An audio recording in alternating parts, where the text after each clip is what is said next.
across parts of Northern Ireland, northern and western parts of Scotland too, but for much of England and Wales, a very pleasant start to the weekend, albeit increasingly windy as we head through the afternoon. Feeling pleasantly warm in that sunshine where you do catch it, highs of 22, 23, perhaps 24 degrees across the southeast. They're feeling a little fresher across the north where it's staying that little bit cloudier. As we then look ahead to Saturday evening, generally staying dry for most places as we go through the evening period. Some late sunshine on offer, some late hazy sunshine on offer for parts of Scotland. Generally a little cloudier across parts of Northern Ireland, some outbreaks of showery rain are possible. But for much of England and Wales, it's a similar picture to Scotland. Plenty of late hazy sunshine on offer, away from the very far southwest of England where we start to see some cloud building as we go through Saturday evening. Generally staying dry for much of England and Wales through Saturday night and into the early hours of Sunday morning, but for Northern Ireland and Scotland, we start to see some outbreaks of showery rain pushing in from the west, and this making its way into the far southwest of England too.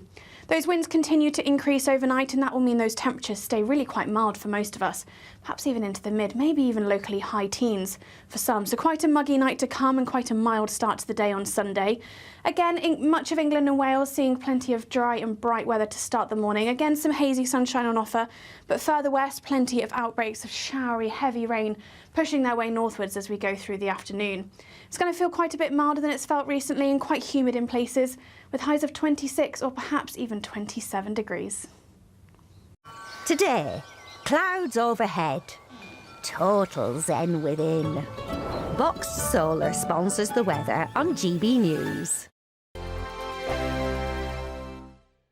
This is your chance to win a motorhome and cash in our biggest giveaway to date. Courtesy of Marquis Leisure, you could be the proud owner of this 2025 Benamar Primero. It comfortably accommodates 4 people and can be driven on your standard driving licence. Plus, you'll also bank an incredible £30,000 in tax-free cash to spend on anything you like. Make sure you don't miss out. For another chance to win, text WIN to 63225. One entry costs £2.50 plus one standard network rate message, or text BONUS to 63225. 5 entries cost £5 plus one standard network rate message. Go to gbnews.com/win. Entries start at £2.50. Call 0903 686 3232. Calls cost £2.50 plus your network access charge. Or post your name and number to GB16 PO Box 8690 Derby DE1 9TT. UK only. Entrance must be 18 or over. Lines close at 4 p.m. on the 31st of October. Please check the closing time if listening or watching on demand. Good luck.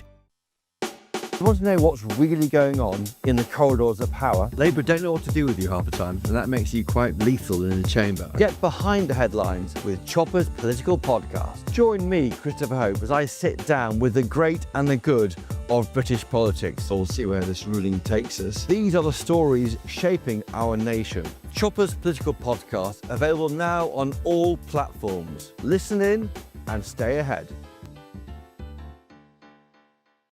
It's Patrick Christie's Tonight, and here we do things differently. It's explaining the absolute madness of this, doesn't it? It's explosive. I mean, this is very good. It's lively. 850. Your government sat there, Sean, and it did nothing. It's controversial. And the Middle East has been in turmoil since before I was born. It's everything you need to kickstart your evening. Everyone's had their Weetabix tonight. I love to see it. That's Patrick Christie's Tonight, weeknights from 9 p.m. Only on GB News, the People's Channel, Britain's news channel. Hi, I'm Michelle Dewberry, and my show is your opportunity to cut through all the noise and dive in headfirst to some robust debates. Ideas clash. Situation, No, Because the failure is... You're deliberately avoiding my point. Nothing's held back. And if you think this is the end of it, wait for more. And we do not shy away from the difficult stuff. Sometimes I want to shake people and say, if only you understood. So join me on Jubes & Co. weeknights at 6 p.m, only on GB News, Britain's news channel. Westminster's full of talk, but out here, it's the real world. Am I allowed to talk now? No, that's it. This is where it matters, real people and real lives. That's what politics is all about. In fact, has Trump made a good start? No. Straight answers, no spin, and just a couple of pints. How many fingers have I got up? About 10. So join me for Lee Anderson's Real World every Friday at 7 p.m, only on GB News. The People's Channel, Britain's news channel.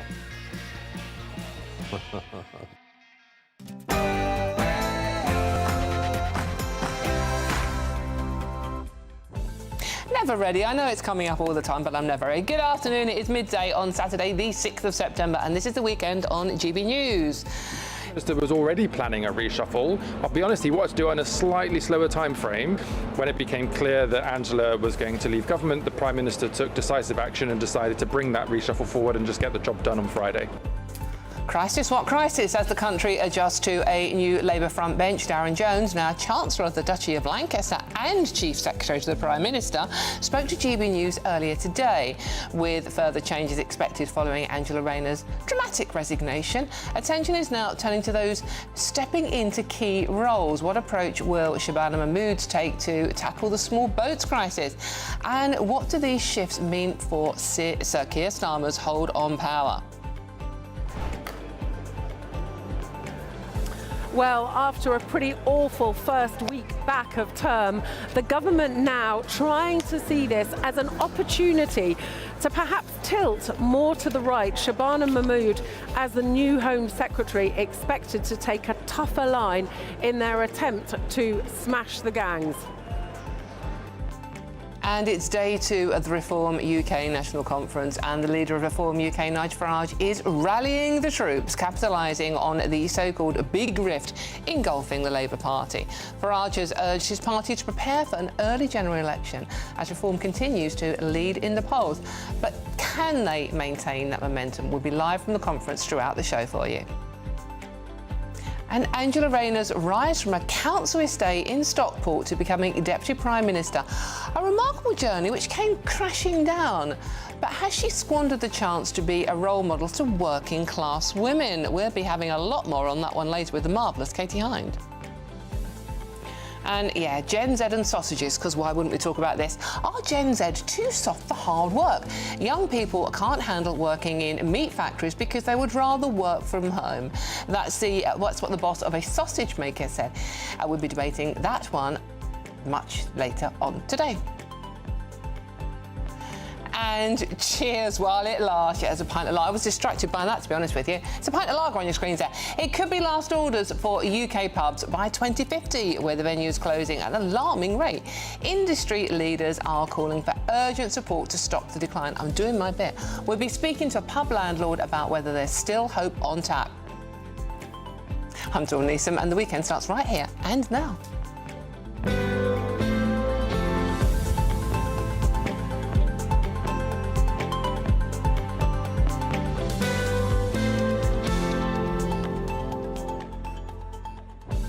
Ooh, happy Saturday. Welcome to the weekend on GB News. Thank you so much for your company. I hope you're having a lovely weekend. Yesterday, but a bit of a one, wasn't it? I mean, sort of like the flack of that one will carry on for a long time, we think. So let me know your thoughts on everything that's happening. It's very simple to get involved at gbnews.com/yoursay and join in the conversation. Talk about anything you want, basically. It doesn't have to be politics. Before we get stuck into today's stories, let's get the latest news headlines with the gorgeous Bethany Elsey. Here she is.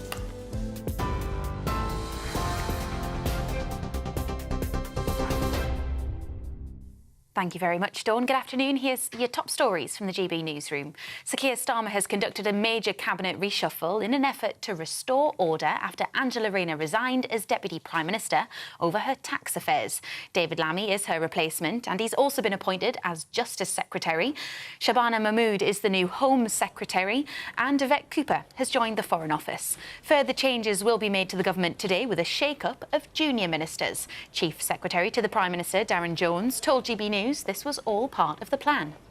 This is the second chapter of the Labour government. The first chapter, the first year, being a new government coming in, getting a grip with the crises, putting out the fires that we'd inherited from the Conservatives.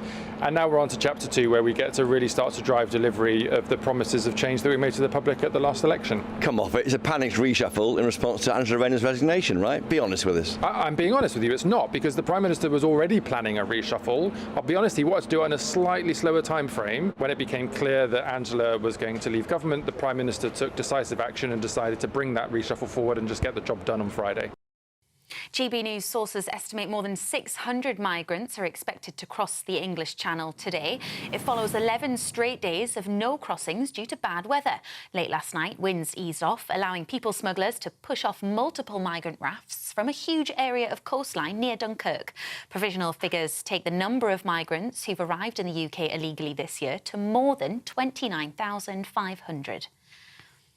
It's the second and final day of Reform UK's party conference. Yesterday, leader Nigel Farage accused the government of being deep in crisis and told supporters to prepare for an early election in just 2 years. He's due to speak later today at the National Exhibition Centre in Birmingham following an address by his deputy, Richard Tice. Around 100 firefighters are tackling a blaze at the BBC's former headquarters in West London. 15 fire engines have also been called to the 9-storey building on Wood Lane in White City. Authorities say the fire is currently affecting the top floors of the building, including a restaurant, and that an unknown number of flats have potentially been impacted. Nearby buildings were also evacuated as a precaution. Wood Lane is closed to traffic and people are advised to avoid the area. 2 of the 3 British people killed in the Lisbon funicular crash have been named. A couple, 36-year-old Kaylee Smith and 44-year-old William Nelson, are among the 16 people who died on Wednesday. The other British victim, a man in his 80s, has not yet been identified. More than 20 people were injured. 5 of them are in a critical condition when the tourist attraction derailed and crashed into a building. And a surfer has died after being attacked by a shark in a gruesome attack off the coast of Sydney's popular northern beaches. The 57-year-old man suffered critical injuries, including losing a number of limbs, after he joined friends in the water off Longreef Beach. It's the first deadly shark attack of its kind in the city for more than 3.5 years, prompting the closure of several beaches. You're up to date. I'll have more for you in half an hour. For all the latest from GB News whilst you're on the go, get the GB News app. Scan the QR code now to download or visit gbnews.com/app.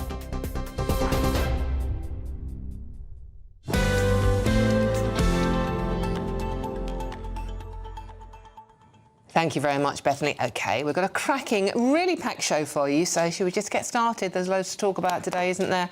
The Prime Minister has reshaped his Labour front bench with more reshuffling. It's sort of an okey-cokey from hell, if you know what I mean. One in, one out, and some of them hanging around like a bad smell. More are expected throughout the day, though. And in the wake of Angela Rayner's resignation, a significant reshuffle. Yesterday saw David Lammy appointed Deputy Prime Minister. You know, he's the one that thinks you can grow a cervix, by the way. Yvette Cooper, migrants welcome, moved from the Home Office to the Foreign Office, and Shabana Mahmood promoted to Home Secretary. Now, she's a big fan of Margaret Thatcher, so that's going to be an interesting one to watch. But it does seem like bad news has already hit the front bench, as GB News can exclusively reveal, you know what's coming, don't you, that hundreds of small boat migrants crossed the Channel illegally just this morning. They obviously heard the news about the new cabinet and were excited. Joining me now is GB News political correspondent Catherine Forster. Catherine, good to you. Must be absolutely exhausted. Yesterday was one hell of a day for you, wasn't it? I have to say, it feels like a very, very long time since Angela Rayner resigned. So much has happened, and here in Birmingham we've had Nigel Farage's big speech. The whole thing is a blur, frankly. But very interesting that the Prime Minister, in the end, although he was pushed into it by a nightmare situation, a terrible look, having to have a Deputy Prime Minister and Housing Secretary resign over not paying £40,000 in taxes. But he's actually grabbed this opportunity and decided to run with it. And I think the moves that he has made do show a statement of intent. You see them up on the screen. I think fascinating that he has shifted Yvette Cooper from Home Secretary to Foreign Secretary because, of course, although the government were trying to pull many levers on illegal migration, making all sorts of announcements here, there and everywhere, the bottom line is that the numbers crossing the Channel this year so far compared to the same period last year are up about 50%. And today alone we've heard that that is a red day in the Channel. The weather is good. There will be hundreds potentially crossing today. yesterday. We're already at about 29,500.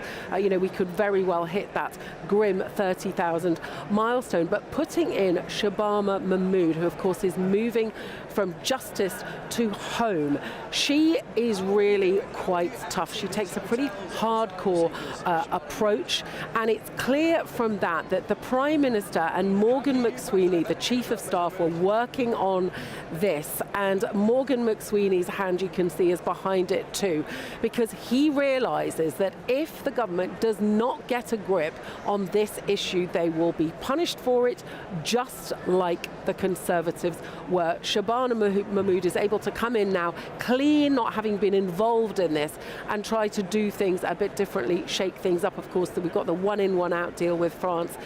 They have detained, we think, about 100 people. We're expecting them to go back to France in the next week or two. I thought it was also very interesting, what I wasn't really expecting was David Lammy to become Deputy Prime Minister, but I think actually it does make sense, because clearly he has gone to justice, which would be seen as a demotion, but giving him that Deputy Prime Minister role, he has been Foreign Secretary, and what this does, it means that he can still have some of the foreign trips. He's got the big title, and also we know that it seems like a curious pairing, but he is genuinely good friends with J.D. Vance, the Vice US President, a man who many expect to be US President after the end of Donald Trump's term. So look, it's clearly in our interest to have him in the sort of role where that relationship can be kept going. But also, I think moving Pat McFadden to work and pensions,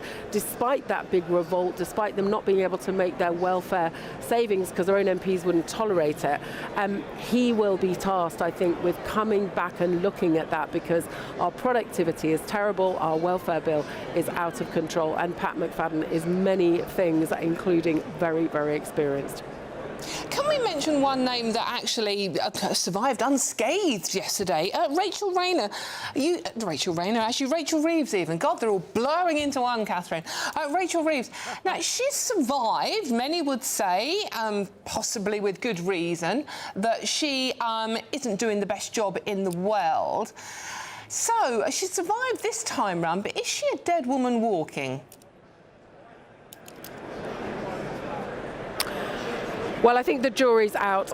Clearly, I thought she was going to survive, and they made it clear yesterday morning that that was going to be the case, because we saw what happened with the markets merely when she sat next to the Prime Minister in PMQs a couple of months ago in tears. The markets didn't like it at all. So in the interests of keeping things calm, it was made clear that she was staying. But of course, I don't think you would move her at a time when we're just a few weeks off what's going to be a massive budget. We heard last year she raised taxes by 40 billion, said she wouldn't do anything like that again. Now she's got a black hole of, well, between 20 and 50 billion, depending on what figures you take. So I think there was no question of it then, but I think that this is the last chance for Rachel Reeves, this budget. Clearly, they need to show an improvement. You know, they had that 22 billion black hole that they told us time and time again they inherited from the Conservatives. They can't lay this black hole on the Conservatives. This is now on them. So I think things could get pretty hard for Rachel Reeves in the future. And the other name I wanted to mention to you was Ed Miliband, still in his job. I think only 17% of the country think he is doing a good job as well. He's costing us a lot of money with his green obsession. Keir Starmer could have got rid of him and earned himself a few brownie points. Yes, I can't hear you terribly well, Dawn, but you were asking about Ed Miliband. Yes. I know there was a lot of speculation that he might be moved, and I think he does cause certainly some issues for the government. But look, that's not the only problem. Of course, there's a broader problem of the deputy leadership of the Labour Party that Angela Rayner has. Now, there's going to have to be an election for a new deputy leader within Labour. That's likely to open up all sorts of infighting that the government does not want at this moment. And I think Nigel Farage was tapping into that yesterday. He's now saying, look, you're going to see a split within Labour that could play out over that election. And also, of course, Angela Rayner will now be on the back benches. Jeremy Corbyn has said she's very welcome in his party, although I wouldn't hold your breath for that. It's going to be interesting times. I don't think you're going to get much sleep for the next few days, though, Catherine. Catherine Forster, who is live in Birmingham for us. We will be going back to Catherine later throughout the show. OK, now, well, let's talk to somebody on the Labour side of things, political commentator Aisha Ali Khan. Aisha, good to see you this morning. Obviously, huge reshuffles.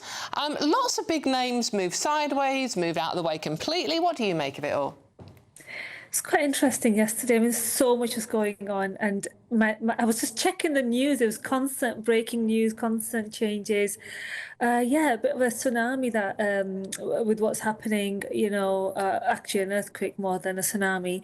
But I think we're going to see more sort of changes on a smaller level happening, and we're not really going to see the bigger picture until a couple of weeks down the line. I mean, Shabana being promoted to just to Home Secretary is fantastic, absolutely brilliant. She's an absolutely brilliant MP, and she's going to do something. She's going to do really well in her new role. She's quite blue Labour, isn't she? She's more on the right side of the Labour Party. I think we're going to see her politics aside, we're going to see some real changes. I think she's going to come forward and I mean, she's obviously had a year and a bit of experience being the Justice Secretary, so she understands the system and so on. And also, I think she's going to bring some of that experience and her previous experience. Obviously, she's a lawyer, she's qualified, and she's going to bring all that to see how we can now tackle what's going on in the country as Home Secretary. I think it's going to be very, very interesting. I have a lot of faith in her, and I think a lot of people are really happy sort of at her appointment. I don't know if she's going to be able to, you know, tackle the small boats. So it's just the figures you just read out, Dawn. More people, you know, set to come today to arrive in the small boats today. That is going to be a long-term issue that needs to be resolved over a longer period of time. And I don't know if it's going to happen overnight or next 6 months, next 3 years, or until obviously into the next, after the next election. We don't know what's going to happen. But I think she's going to start putting in place certain sort of things that will help us long term. OK. Aisha, so obviously that one gets your mark of approval. What about David Lammy? Yeah. Are you happy with David Lammy? David Lammy is a tough one because he's made some really troublesome comments. He's made comments about Israel. Obviously, there has been sort of like a whiff of scandal. He was sort of paid for lobbying.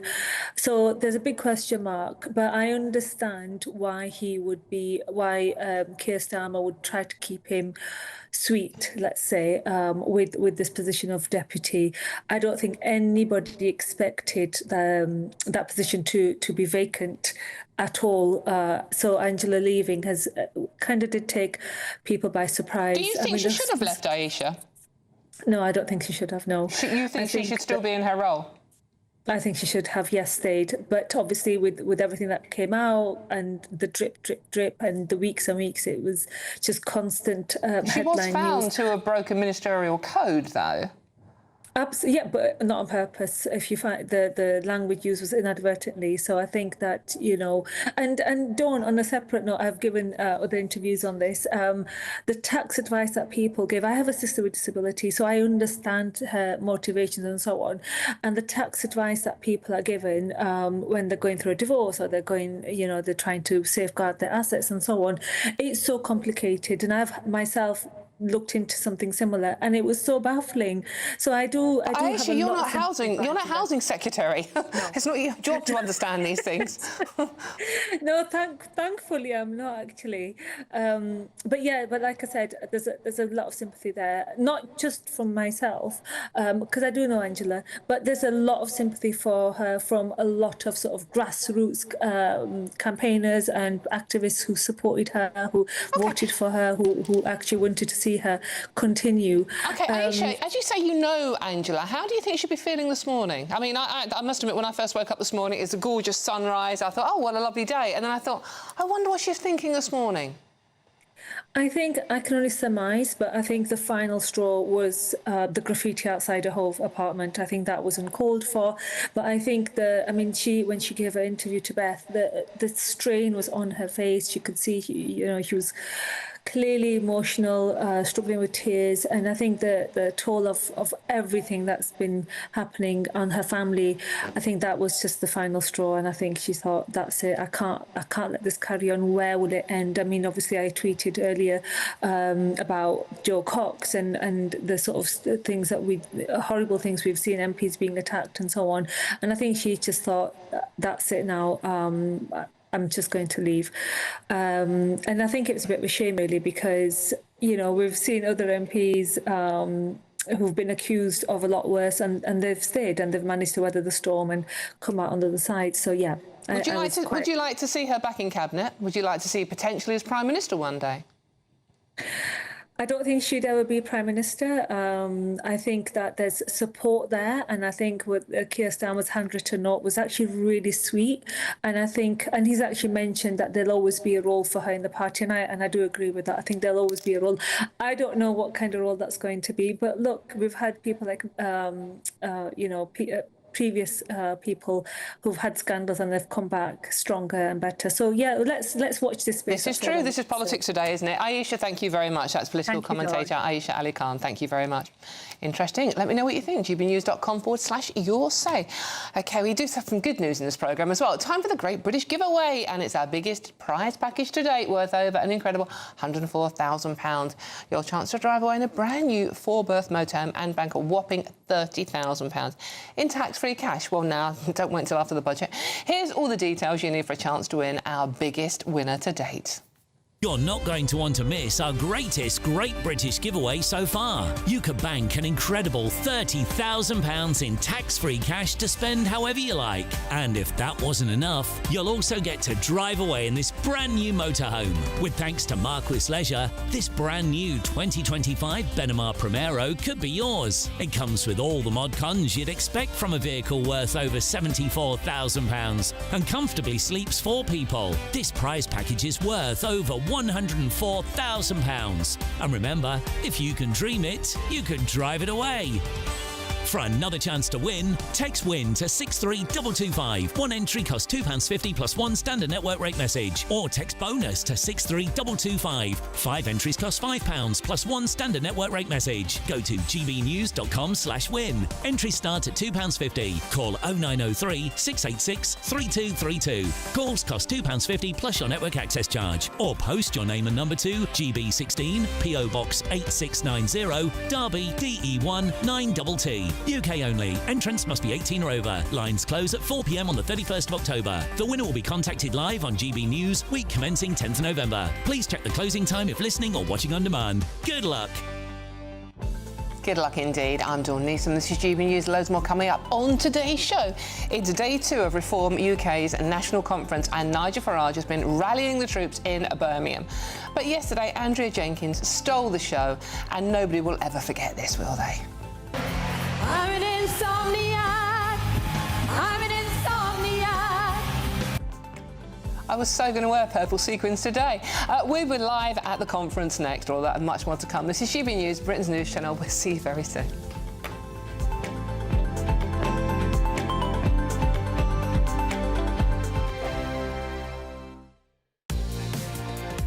Mornings don't have to be tiresome, especially if you have the right company. Wake up to news as it happens, opinion and debate, and of course, a little bit of entertainment too. Because when the kettle's on, we're on. That's Breakfast on GB News, a show worth waking up for. Every morning from 6 a.m. Only on the People's Channel, Britain's news channel. We'll spread the news, you spread the word. Good afternoon, Britain. Weekdays from midday. Don't come at me with a knife.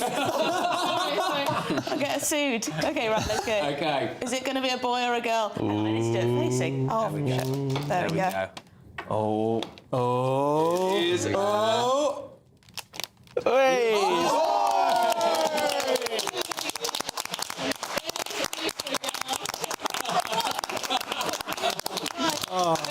another young Patrick. Emily and Patrick. It's going to be another Patrick. I just wanted to give you a little token of something. Pink, now that you got the gender wrong. Look, who was to know? Who was to know? You kept the secret well. It's just to rip through the paper. It's just a very little thing for the little baby. It's gosh, a lot of wrapping paper. Yeah, it's to make it look bigger than it actually is. It's somewhere. Come on. No, it's there somewhere. There you go. Oh, brilliant. It's a little. What is this? GB baby. I get a little smell. The archetypal GB baby. I'm sure. You do treat me, Tom. I'm sure your son will have a show at about 6 months old. It's just absolutely inevitable. Well, there you go. We can make the GBBs. That's very sweet of you. Thank you, Tom. I am going to miss you. I'm going to miss all you guys, actually. Yeah. I really hope you don't stay away for too long, and I hope you're going to be coming back in whatever shape or form sort of throughout the process. You have me back. I hope we're going to zoom in and see you sort of, from your maternity bed. Well, there was a conversation about doing some kind of 24, what is it, one born every minute? 24 hours. Yeah, well, I think we vetoed that, but we could get Cameron Walker outside the limit. GB News, the People's Channel. From the school run to the home run, watch a new show for all of Britain. So he can say whatever he wants. A straight talking show where all voices are heard. And, when are we going to stop talking about smashing the gangs and actually do it? With the stories that matter from every part of our country. There's a bit of a crash landing there for your Chancellor. Bold, fearless and standing up for you. That's me, Martin Dordme, 3 p.m. till 6 p.m, weekdays, here only on GB News. The People's Channel, Britain's news channel.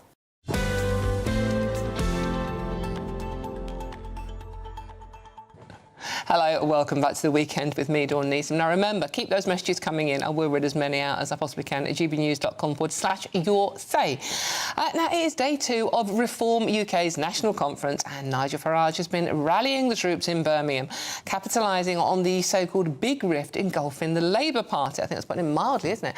Addressing members yesterday, the Reform UK leader told his party to be ready for an early general election and declared his ambition to make Britain great again. Well, let's head to Birmingham now, because I've got a real treat for you and me. It's Tom Harwood. Tom, how's it going up there? Yeah, that's right, Dawn. I'm on the floor of the conference here at the largest conference that Reform has ever put on as a party. They're sort of putting across a message of professionalisation, of expansion, trying to get away from that image of a sort of one-man band, trying to say that look at the number of MPs and looking ahead to the elections in Wales and Scotland next year, looking at all of the infrastructure that the party's building and the new faces, the spokespeople. But I have to say, there is one star attraction here, and that is Mr. Nigel Farage, who behind me is signing football shirts for the assembled delegates and members. There's a big queue and a big demand to get these special number 10 Farage football shirts that the party delivered and created only a few weeks before this conference. They've been the star attraction of the shop, and it is really interesting to see how the members are very keen to get their moment with the party leader.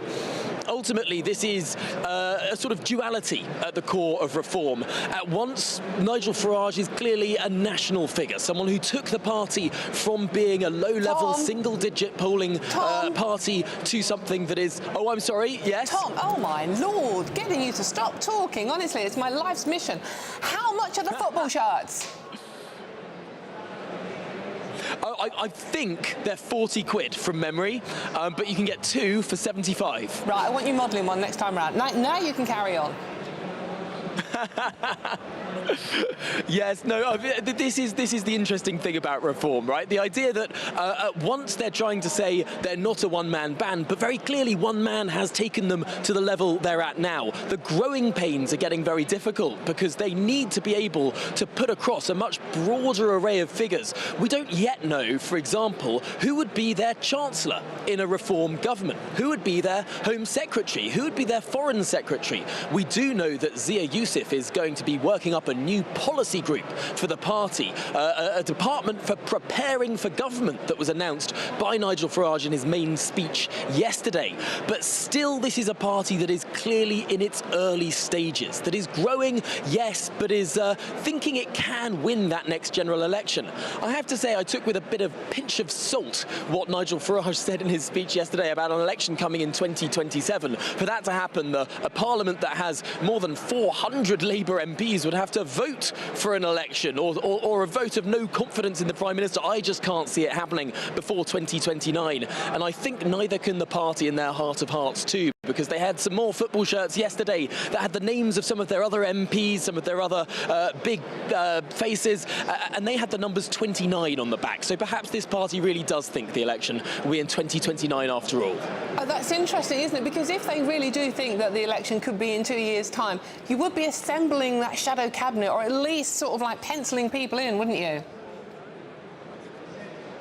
Yes, I think the idea of this potential 2027 election is more of a sort of tactic to galvanise the troops here, to get people organised, to create those local branches, to get that structure going, to keep people enthused. Because if that election seems so much further away, are people going to be doing the hard yards, the groundwork, the knocking on doors, the stuff between the electoral cycles that is actually necessary to build and grow a movement? I think perhaps it's a bit of a cheeky tactic to make things seem a little bit more urgent to keep the party growing, because it has grown considerably. I was here in Birmingham at the same time last year for the previous conference. It was about a third of the size. I remember it well, Tom. OK, Tom Harwood in Birmingham, thank you very much. On Tom, it's either a football shirt or purple sequins, Andrea Jenkins style, next time round, all right? Tom, we'll see you soon. Thanks very much, lovely. OK, I'm Dawn Neeson. This is GB News, and there's loads more coming up on today's show, with further changes expecting following Angela Rayner's dramatic resignation. Attention is now turning to those stepping into key roles. But what more changes can we expect from Labour? But first, it's time for the news headlines with Bethany Elsie.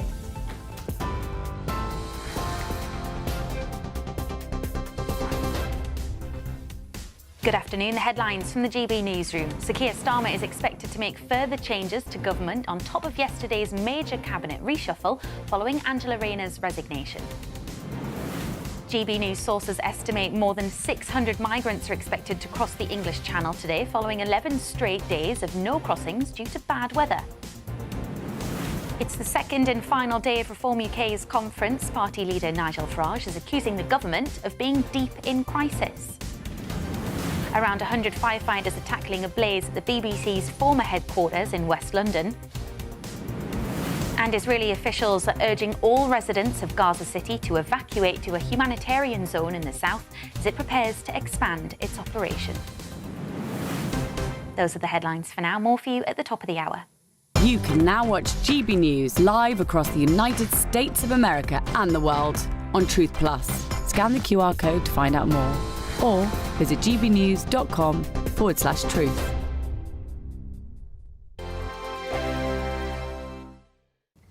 Good morning, welcome to your latest GB News weather from the Met Office.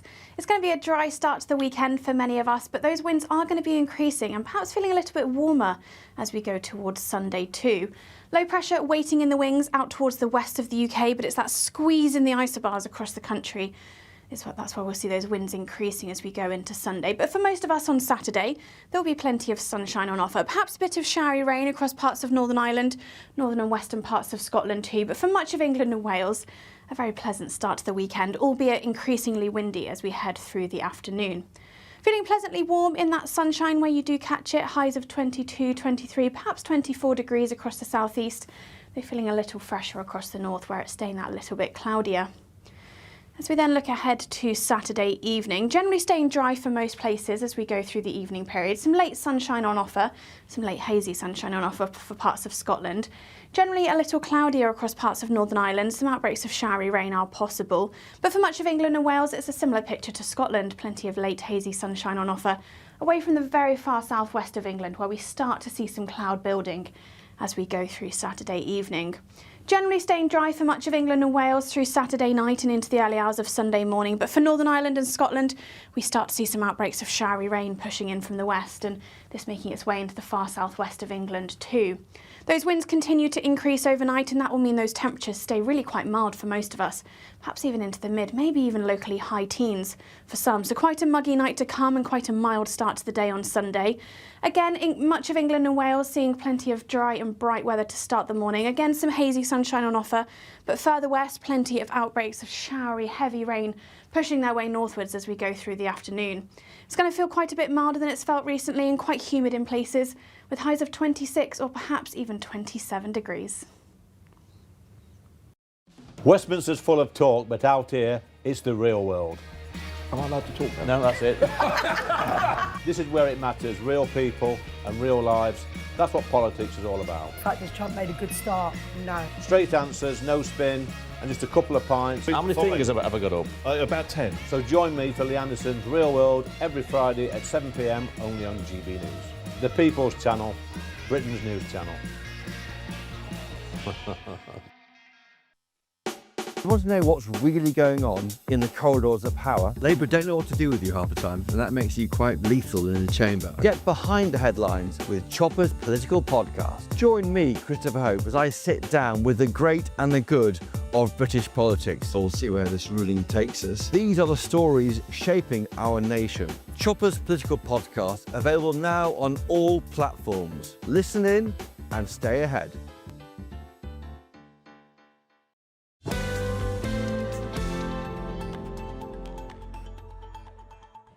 Hello, welcome back to The Weekend with me, Dawn Neeson. Now, we have got a chat coming up for you. It's day 2 of Reform UK's national conference in Birmingham, and the leader of Reform UK, Nigel Farage, has sat down with GB News political correspondent Catherine Forster. Have a listen to this. Nigel Farage, huge political upheaval yesterday in Westminster. You moved your speech forward 3 hours, but was it actually a problem for you? Was it really a total gift? Well, there was a gap in the market, wasn't there? You know, the Deputy Prime Minister had gone, there was a reshuffle coming. It was pretty clear that the Prime Minister didn't know what that reshuffle was. So, yeah, I did move it forward a few hours. I think it was the right thing to do. And I predicted on the stage at 1 o'clock yesterday that the real battle here is going to be the election for the deputy leader of the Labour Party. And that is when you're going to see the real battle between the centrist Labour Party and the increasingly strong voice of the left. And I think they're going to be very, very split over this. No doubt there's turmoil in Labour, but you made some big pledges yesterday in your speech. Very notably, you said a reform government would stop the boats within 2 weeks. How would you do that?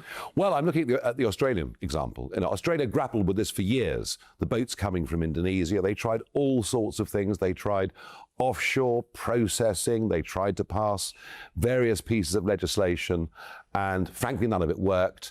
Until suddenly, in 2012, the Prime Minister of Australia said, I've had enough. He started towing the boats back to Indonesia, and within 2 weeks, they stopped coming. But you'd have to change laws, and that would take time. It would all have to go through Parliament to pull out the ECHR, yes, the refugee... it will take 2 weeks. Once we get the legislation in place, it will take 2 weeks. Once you get the legislation in place. It sounded yesterday like you said you would stop within 2 weeks of coming into power. We will stop within 2 weeks of legislation being passed. We'll stop the boats. OK, but I mean, the legislation could take months and months and months, couldn't it, to go through both houses? So just to try to get a rough idea of what... Given the mood of the nation, the legislation needs to go through as quickly as is possible. OK. Thank you for clearing that up. A great guest, Nadine Dorrit. Yeah. Of course, you disagree about the online safety. You said yesterday that you do need experience, experience. Clearly, she brings that. But you do have a bit of a problem, don't you, in the gap of experience if you're going to, as opposed to just form the next government? Let's be absolutely frank on the Online Safety Act. I do not disagree with attempts to protect children. It's just that. And if you talk to Nadine, she'll tell you she had no intention with this legislation of an elite police force being set up to monitor what we say online. Social media companies have not policed themselves. I mean, they've had years and years. This Online Safety Act has taken... Anyway, let's not go down that. OK, on the broad point, you know, I made very clear from the stage yesterday that our biggest weakness is a lack of experience. We don't lack energy, we don't lack enthusiasm, we don't lack good people from all walks of life coming forward and wanting to be involved. But we don't know how it actually works. And therefore we need people who've been at the sharp end, who've worked in cabinet, who understand what the interactions with the civil service are like. And Nadine Dorries is the first person that's come to us that's got that experience. And there will be more.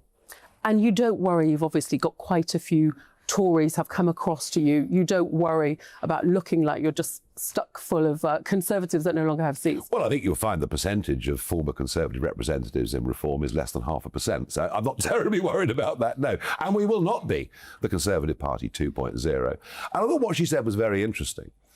She'd been with the party 30 years. She'd served for many years as an MP.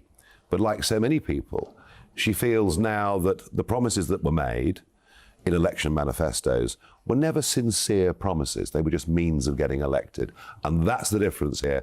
We mean what we say. Reform talks a lot about what you say is a dreadful left-wing government, but you say that you will renationalise steel, that you will half nationalise water. You say that you will lift the two-child benefit cap, that even Labour says that they can't afford, and actually most of the public don't support that. In many ways, you actually sound a bit like Jeremy Corbyn. If Richard Tice and I had not been to British Steel in Scunthorpe, that would have closed. Within days, that would have closed, and we would cease to be a primary steelmaker in this country. We would have been the only major Western economy without primary steel production. But this is partly because Donald Trump has put 25% tariff absolutely, on. Absolutely. Hadn't helped. Absolutely nothing to do with it at that moment in time. Nothing to do with it. The catastrophe is energy prices.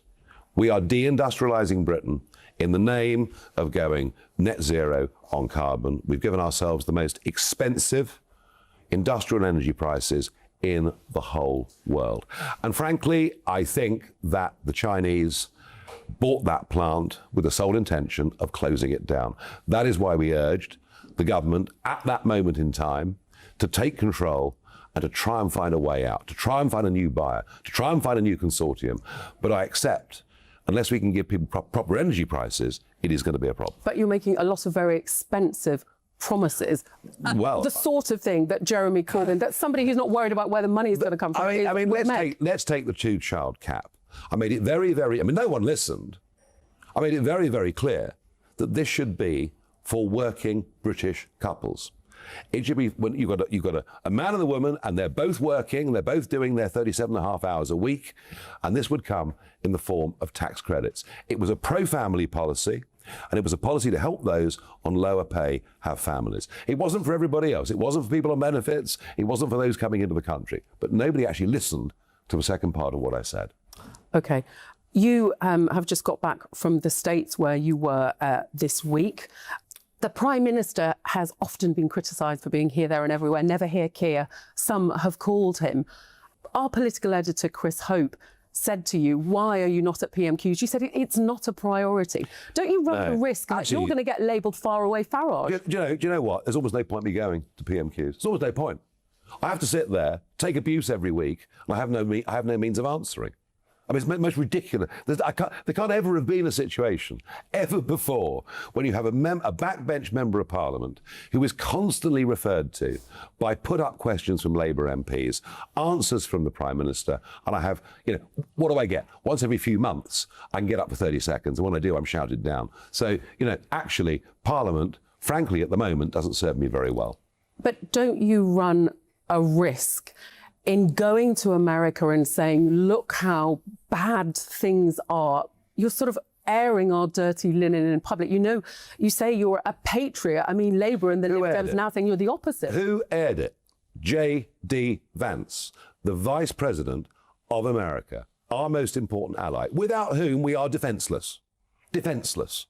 It was J.D. Vance. Yeah, he said it first in Munich. It was J.D. Vance that raised that. And I actually think that there's a realistic chance that the Americans and American companies will have a sensible conversation with the British government. And there are now all sorts of voices in public life saying that the Online Safety Act and much of the other legislation goes way too far in restricting free speech. And frankly, after what's happened to the Irish comic writer Graham Linehan, any American businessman could now be arrested at Heathrow. That's serious. Do we want Americans investing in Britain or not? I think clearly many people would agree that there are issues with ridiculous arrests, certainly. But I think Molly Russell's father and many others would think that the Online Safety Act didn't go far enough. Actually, the Molly Russell family, and there's going to be some more news coming out about that, the Molly Russell family are determined that we find solutions, as quite right. And by the way, as every parent in the country is. But this is not the right solution. I've been talking about hardware, about mobile phones, that under 16s could only have, that would limit what they could get on the internet. Yeah, but a kid is going to get a phone from anywhere. I mean, you can't. Or a kid gets a VPN. So there we are. The whole thing. Okay. So the whole thing goes full circle. What we should not be doing, in the name of protecting children, is endangering free speech. OK. Nigel Farage, thank you very much indeed for talking to us on GB News. Thank you.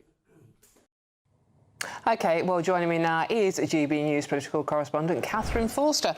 Catherine, interesting interview there. How is Nigel Farage? What impression were you getting he was feeling, how the conference is going? Well, he's absolutely loving it, isn't he, basically, because things are going brilliantly for reform. Just look at the polls, the energy here, the enthusiasm. It is incredible, but I wanted to just pull him up on a couple of things. First of all, he said very clearly in the speech yesterday that they would stop the boats in 14 days. That has made headlines, and I wanted to check on that because I thought it was impossible. And actually, that is, in fact, not the case at all, because when pushed, he admitted that it would be within 14 days of legislation being passed, because to pull out of the Refugee Convention, to pull out of the ECHR, whatever, would all take time, would have to go through 2 houses of Parliament. So in fact, it would take months and months of a reform government. And what puzzles me is why he said would stop it within 2 weeks, because I think most people, certainly here, will absolutely believe that reform, where the Conservatives said it and promised it, and where Labour said it and are not doing it, that reform will stop the boats, because they're clearly going to take a very tough line. If they are going to deport people, you would imagine people stop coming pretty quickly. So I thought it was curious that he said that. But anyway, they'll not be stopping within 2 weeks of a reform government. They'll be stopping, they say, after several months of legislation is passed. And also, of course, I just wanted to pull him up on the big spending plans that he has made, because of course they are promising lots of things that will be hugely appealing to voters, but we know there's not much money around, and he has admitted too that they are lacking in experience. So it is extraordinary. We've got 4 MPs, and yet Nigel Farage is favourite to be the next Prime Minister. Reform may well form the next government. And also on America, I was really struck to what he said to our political editor Chris Hope the other day in Washington, when he said, why aren't you at PMQs? And he absolutely doubled down on that, basically saying, well, so what? It's not a priority. They just give me a hard time. I can't really do anything in Parliament. He feels that Parliament is not serving him at the moment. And his time is better spent going to the United States and talking about free speech. To be fair to Nigel Farage, he's got a point about sort of like going to the House and PMQs. I mean, many people who watch and listen to us, Catherine, just regard it as kids shouting at one another in a playground. So he might have a point there. But go on, carry on.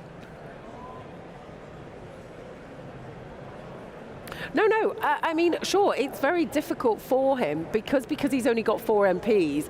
He doesn't get questions. Ed Davey gets a couple of questions.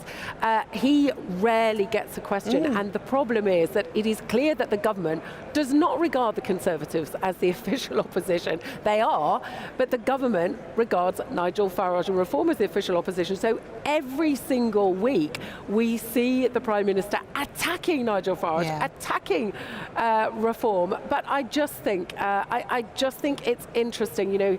He says that Reform are very patriotic. We had the huge flag at the deportation conference. But yet he's also talking about, our free speech problems. And of course, Labour and the Lib Dems have seized on this and said that bad-mouthing Britain is the very opposite of patriotism. I think it's interesting. OK, Catherine, we will be coming back to you throughout the day. That's GB News political correspondent Catherine Forster live at the Reform Party conference in Birmingham. OK, if you are in search of some holiday sun, probably not Birmingham's the place to go, but here is the forecast for the top European destinations. Ready to soak up that holiday sunshine? Won't we need some cover? No worries, all sorted. All Clear Travel Insurance sponsors GB News travel destinations forecast. Hello. We may see a few showers over the Balearics during the course of Sunday. Meanwhile, it's looking fine in Italy. Lots of sunshine for Greece and most of Turkey too. Just a few showers inland. Most of the beaches staying dry and sunny. There will be a few showers, as I said, heading south across Mallorca, perhaps affecting Ibiza as well. And northern parts of Tunisia seeing a little bit of rain. And there's a weak weather front which may bring thick cloud and the odd spot of rain to the Algarve on Sunday. That clears away, though, by Monday. All Clear Travel Insurance sponsors GB News travel destinations forecast.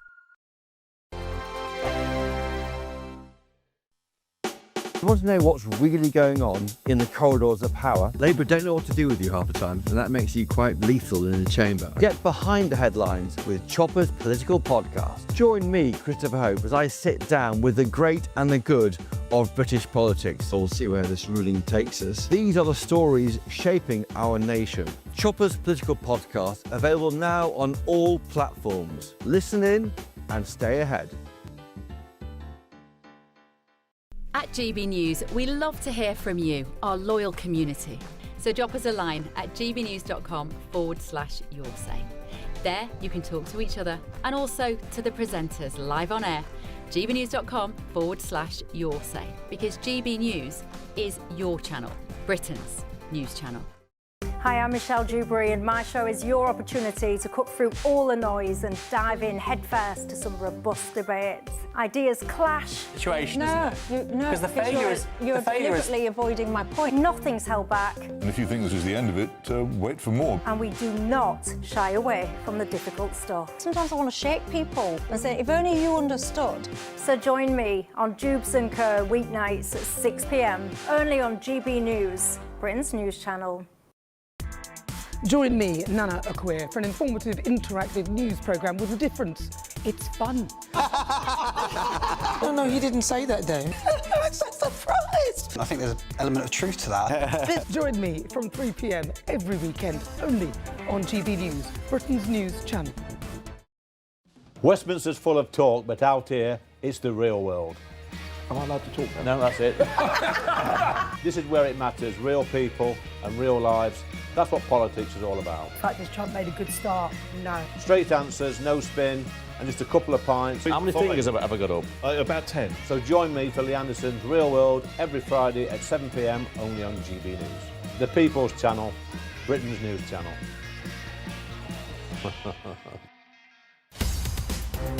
In the GB newsroom, we bring you the news as it happens. With our team of dedicated journalists across the UK, we're ready to keep you up to date with what's happening every half an hour, every single day. Bulletins here on GB News, the People's Channel, Britain's news channel. Mornings don't have to be tiresome, especially if you have the right company. Wake up to news as it happens, opinion and debate, and of course, a little bit of entertainment too. Because when the kettle's on, we're on. That's Breakfast on GB News, a show worth waking up for. Every morning from 6 a.m. Only on the People's Channel, Britain's news channel.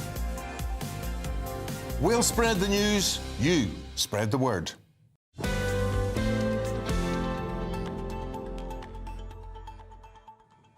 Hello, welcome back to the weekend with me, Dawn Niss. Just peering over our glasses at you, basically because I do need them to read, honestly. A lot of you have been getting in touch throughout the show, so I'm going to read as many out as I possibly can at gbnews.com/yoursay. Brian says Keir Starmer has just completely missed a chance to reset his teetering government. They have many new faces on their benches after last year's big election win. He could have brought in some new, fresh people.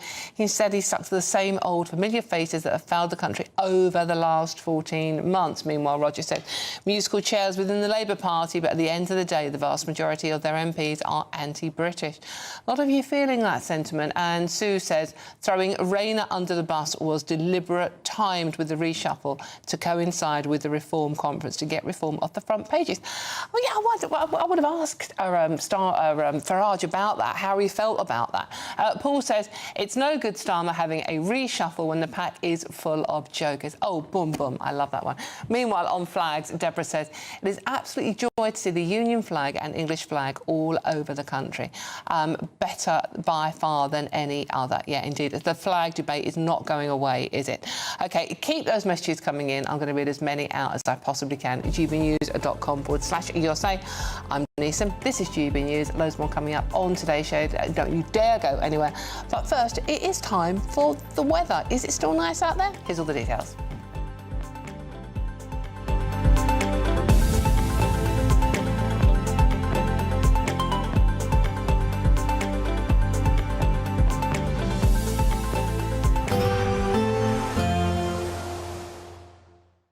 Expect warm spells with the odd rude interruption.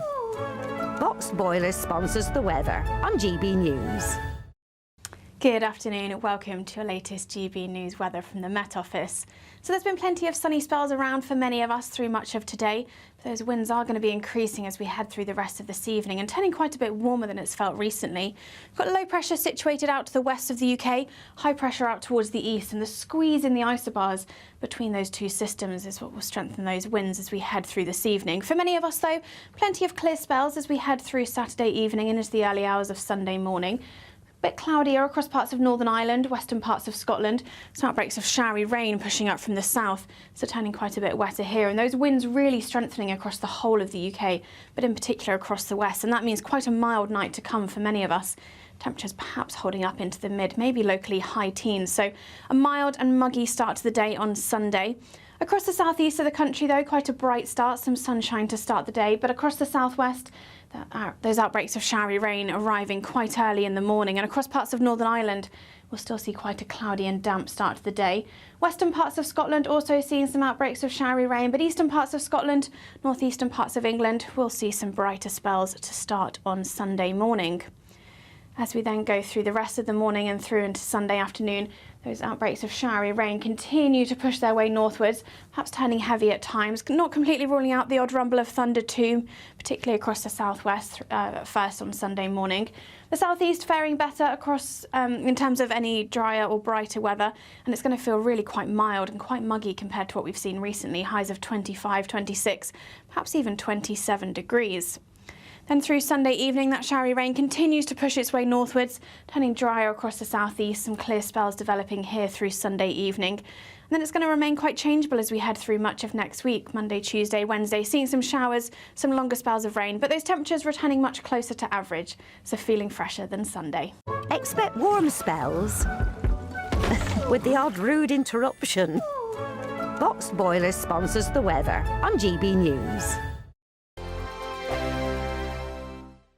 You could bank an incredible £30,000 in tax-free cash to spend however you like. And if that wasn't enough, you'll also get to drive away in this brand new motorhome. This brand new 2025 Benamar Primero could be yours. It comes with all the mod cons you'd expect from a vehicle worth over £74,000 and comfortably sleeps 4 people. This prize package is worth over £104,000. For another chance to win, text WIN to 63225. One entry costs £2.50 plus one standard network rate message. Or text bonus to 63225. 5 entries cost £5 plus one standard network rate message. Go to gbnews.com/win. Entries start at £2.50. Call 0903 686 3232. Calls cost £2.50 plus your network access charge. Or post your name and number to GB16 PO Box 8690 Derby DE1 9TT. UK only. Entrance must be 18 or over. Lines close at 4 p.m. on the 31st of October. Please check the closing time if listening or watching on demand. Britain's newsroom. Weekday mornings from 9:30. Bev, I'm so sad that you're leaving Britain, but so excited that you're going to go and conquer the United States of America. Congratulations on this fantastic posting, and I hope you have a fantastic time on your big political adventure in Washington, D.C. And I just know this is your time, this is your place, America is your place. You are going to shine. Yeah, Bev, you're going to absolutely smash it. America, be ready for Bev Turner. I'm actually not even going to say good luck. You don't need it. You're going to bring Washington down like a storm, bringing us the inside track of everything. It's the reconquest of America. You are going where Columbus went before, and remember that the English are best. We're really, really excited about GB News America, and you are the perfect person to be fronting it. We can't wait to watch you, although it's going to be so hard not seeing you in the studio. Yeah, we're going to miss you hugely, Bev. We know you are absolutely going to smash it. You will be. You're going to have them on the run. Good luck to you. You won't need it because you're a legend. We saw that at Turnberry, and I'm looking forward to seeing you in just a few weeks. Love you. Wow. Well, it's been a ball, Bev. Nobody could say it's been dull, eventful, unpredictable, erratic. We've not always seen eye to eye, but it has been a great experience for me, and my loss is America's gain. So the very best of luck to you. That was quite emotional. I got quite tearful then. Well, the people are very fond of you, but great outpouring of love and affection and admiration for what you're going to do. And I'm going to, honestly, I'm not leaving GB News. No. Let's just be clear. I am going to be hosting a show Monday to Thursday. You're going to be seeing me all over every show. Hopefully, I'll be popping up here and there. I'll do some exclusive bits for Andrew here. I'll send you'd say GB News, the People's Channel.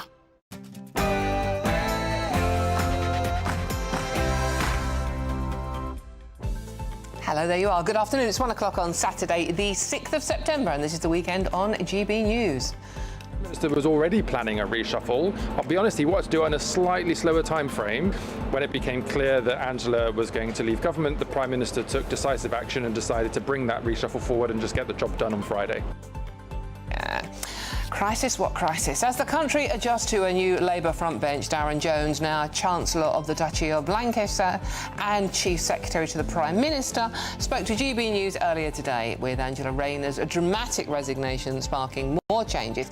Focus shifts to new key figures. How will Shabana Mahmood address a small boat crisis, for example? And what do these moves mean for Keir Starmer's grip on power? And it is, of course, day 2 of the Reform UK National Conference, and party leader Nigel Farage is rallying supporters, seizing on the so-called big rift within Labour. He's calling on his party to gear up for a possible early general election. But Farage has acknowledged a major weakness, their lack of experience. We'll be live from the conference throughout the show. That's right, I'm here at the GB News stand at the heart of the Reform Party conference. In just a moment, I'll be speaking to the party's chief whip in Parliament, Lee Anderson.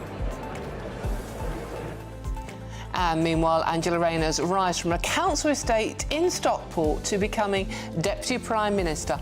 A remarkable journey which came crashing down. But has she squandered the chance of being a real working class hero to women? We'll be having the latest on that one later.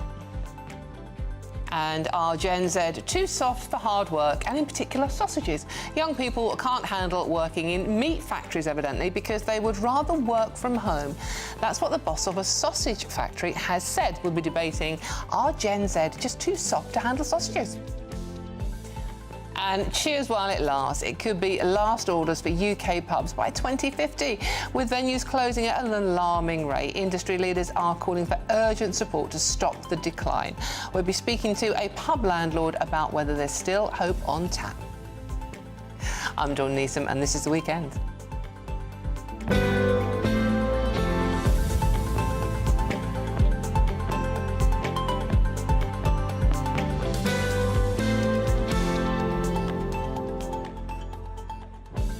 So Well, we have sausages, we have pints of beer, and we have you. What's not to like? It's a Saturday afternoon, and this show is indeed all about you. And I really appreciate your time, because I know that weekends can be incredibly busy.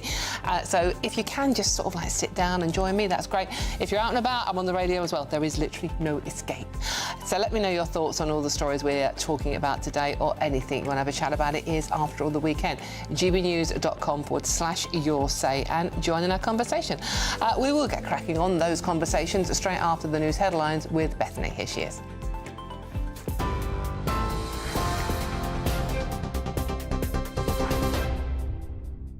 Thank you, Dawn. Good afternoon. I'm Bethany Elsey with your top stories from the GB Newsroom. Sir Keir Starmer has conducted a major cabinet reshuffle in an effort to restore order after Angela Rayner resigned as Deputy Prime Minister over her tax affairs. David Lammy is her replacement, and he's also been appointed as Justice Secretary. Shabana Mahmood is the new Home Secretary, and Yvette Cooper has joined the Foreign Office. Further changes will be made to the government today with a shake-up of junior ministers. Chief Secretary to the Prime Minister, Darren Jones, told GB News this was all part of the plan. This is the second chapter of the Labour government. The first chapter, the first year, being a new government coming in, getting a grip with the crises, putting out the fires that we'd inherited from the Conservatives. And now we're on to chapter 2, where we get to really start to drive delivery of the promises of change that we made to the public at the last election. Come off it. It's a panicked reshuffle in response to Angela Rayner's resignation, right? Be honest with us. I'm being honest with you. It's not, because the Prime Minister was already planning a reshuffle. I'll be honest, he wanted to do it on a slightly slower time frame. When it became clear that Angela was going to leave government, the Prime Minister took decisive action and decided to bring that reshuffle forward and just get the job done on Friday. The leader of Reform UK has vowed to put an end to the small boat crisis within 2 weeks of gaining power. At the party conference yesterday, Nigel Farage also accused the government of being deep in crisis and told supporters to prepare for an early election within just 2 years. He sat down with GB News political correspondent Catherine Forster. I'm looking at the Australian example. Australia grappled with this for years. The boats coming from Indonesia, they tried all sorts of things. They tried offshore processing. They tried to pass various pieces of legislation, and frankly, none of it worked. Until suddenly, in 2012, the Prime Minister of Australia said, "I've had enough." He started towing the boats back to Indonesia, and within 2 weeks they stopped coming. But you'd have to change laws, and that would take time. It would all have to go through Parliament to pull out the ECHR, yes, the refugee... It will take 2 weeks. Once we get the legislation in place, it will take 2 weeks. Once you get the legislation in place. It sounded yesterday like you said you would stop within 2 weeks of coming into power. We will stop within 2 weeks of legislation being passed. We'll stop the boats. Meanwhile, GB News sources estimate more than 600 migrants are expected to cross the English Channel today. It follows 11 straight days of no crossings due to bad weather. Provisional figures take the number of migrants who've arrived in the UK illegally this year to more than 29,000. Around 100 firefighters are tackling a blaze at the BBC's former headquarters in West London. 15 fire engines have also been called to the 9-storey building on Wood Lane in White City. Authorities say the fire is currently affecting the top floors of the building and that an unknown number of flats have potentially been impacted. Nearby buildings have also been evacuated as a precaution, and Wood Lane is currently closed to traffic. Israeli officials are urging all residents of Gaza City to evacuate to what it says is a humanitarian zone in the south as it prepares to expand its operation. Its forces bombed a high-rise building in Gaza City overnight, claiming it was being used by the militant group Hamas and that civilians had been warned beforehand. The military has been carrying out heavy strikes on the city for weeks, advancing through the outer suburbs. Forces are now currently within a few kilometres of the city centre. And a surfer has died after being attacked by a shark in a gruesome attack off the coast of Sydney's popular northern beaches. The 57-year-old man suffered critical injuries, including losing a number of limbs, after he joined friends in the water off Longreef Beach. It's the first deadly shark attack of its kind in the city for more than 3.5 years, prompting the closure of several beaches. You're up to date. I'll have more for you in half an hour. Tune into GB News Radio wherever you are, online, on DAB digital radio, on TuneIn, on Radio Player, and on your smart speaker. Just say, play GB News.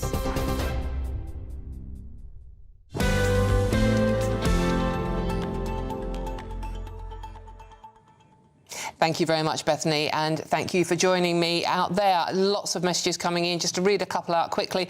Paul says, talking about Nigel Farage and reform, unfortunately, Nigel Farage and reform will get nowhere in government unless they do one thing first, and that is get rid of the civil service and start all over again. It's the cancer we can't see that's slowly killing the country, and it's in stage 4. Meanwhile, Stephen says, I think going on about Angela Rayner's working class background and the way she has carried on is so undermining to working class women and mums. My mum, grafted to her death, worked all her life. I remember her potato picking to earn extra for Christmas, as well as working as a mental health nurse. So keep them coming in. Lots of really good messages there at gbnews.com/your say. OK, well, let's just go straight to Birmingham, where we've got Tom Harwood waiting for us. Tom, what's happening? That's right, Dawn. I'm live at the GB News studio at the Reform Party conference with one of their MPs, their chief whip. It's a man many people will know, a man in demand at this party conference, I have to say. Lee Anderson joins me now. Lee, thanks for sparing some of your time. I mean, you've been like a rock star at this conference, quite frankly. Oh, I think aging rock star, Tom, would be a bit of a correct term. But no, there's a great buzz about the place. I mean, last year was brilliant. I think we've taken this conference to another level this year. The amount of enthusiasm all around the place is something I've never witnessed before in politics. I mean, it is fair to say this is the largest, most professional party conference that Reform has put on. But here's the question. If we're going to go along with this sort of idea that there could be an election in 2027, something I don't think either of us really believe, if we're going to go along with that, is this a party that's really ready for government? Well, are the other two parties ready, Tom? Look at the track record over the past 20-odd years, the last 14 years, especially of the Tory government, the last year of the Labour government. Have they been ready for government? I think not. They're making a complete disaster of this country. So, look, yeah, there's a lot of work to do, we know that. But just look how far we've come in the last year. This time last year when we did this conference, you was there, you interviewed me, we had 80,000 members. This weekend, we have 241,000 members. We have nearly 900 councillors. We control 10 councils. We have the majority on 12 county councils around the country. We have 2 elected mayors. Or the plurality.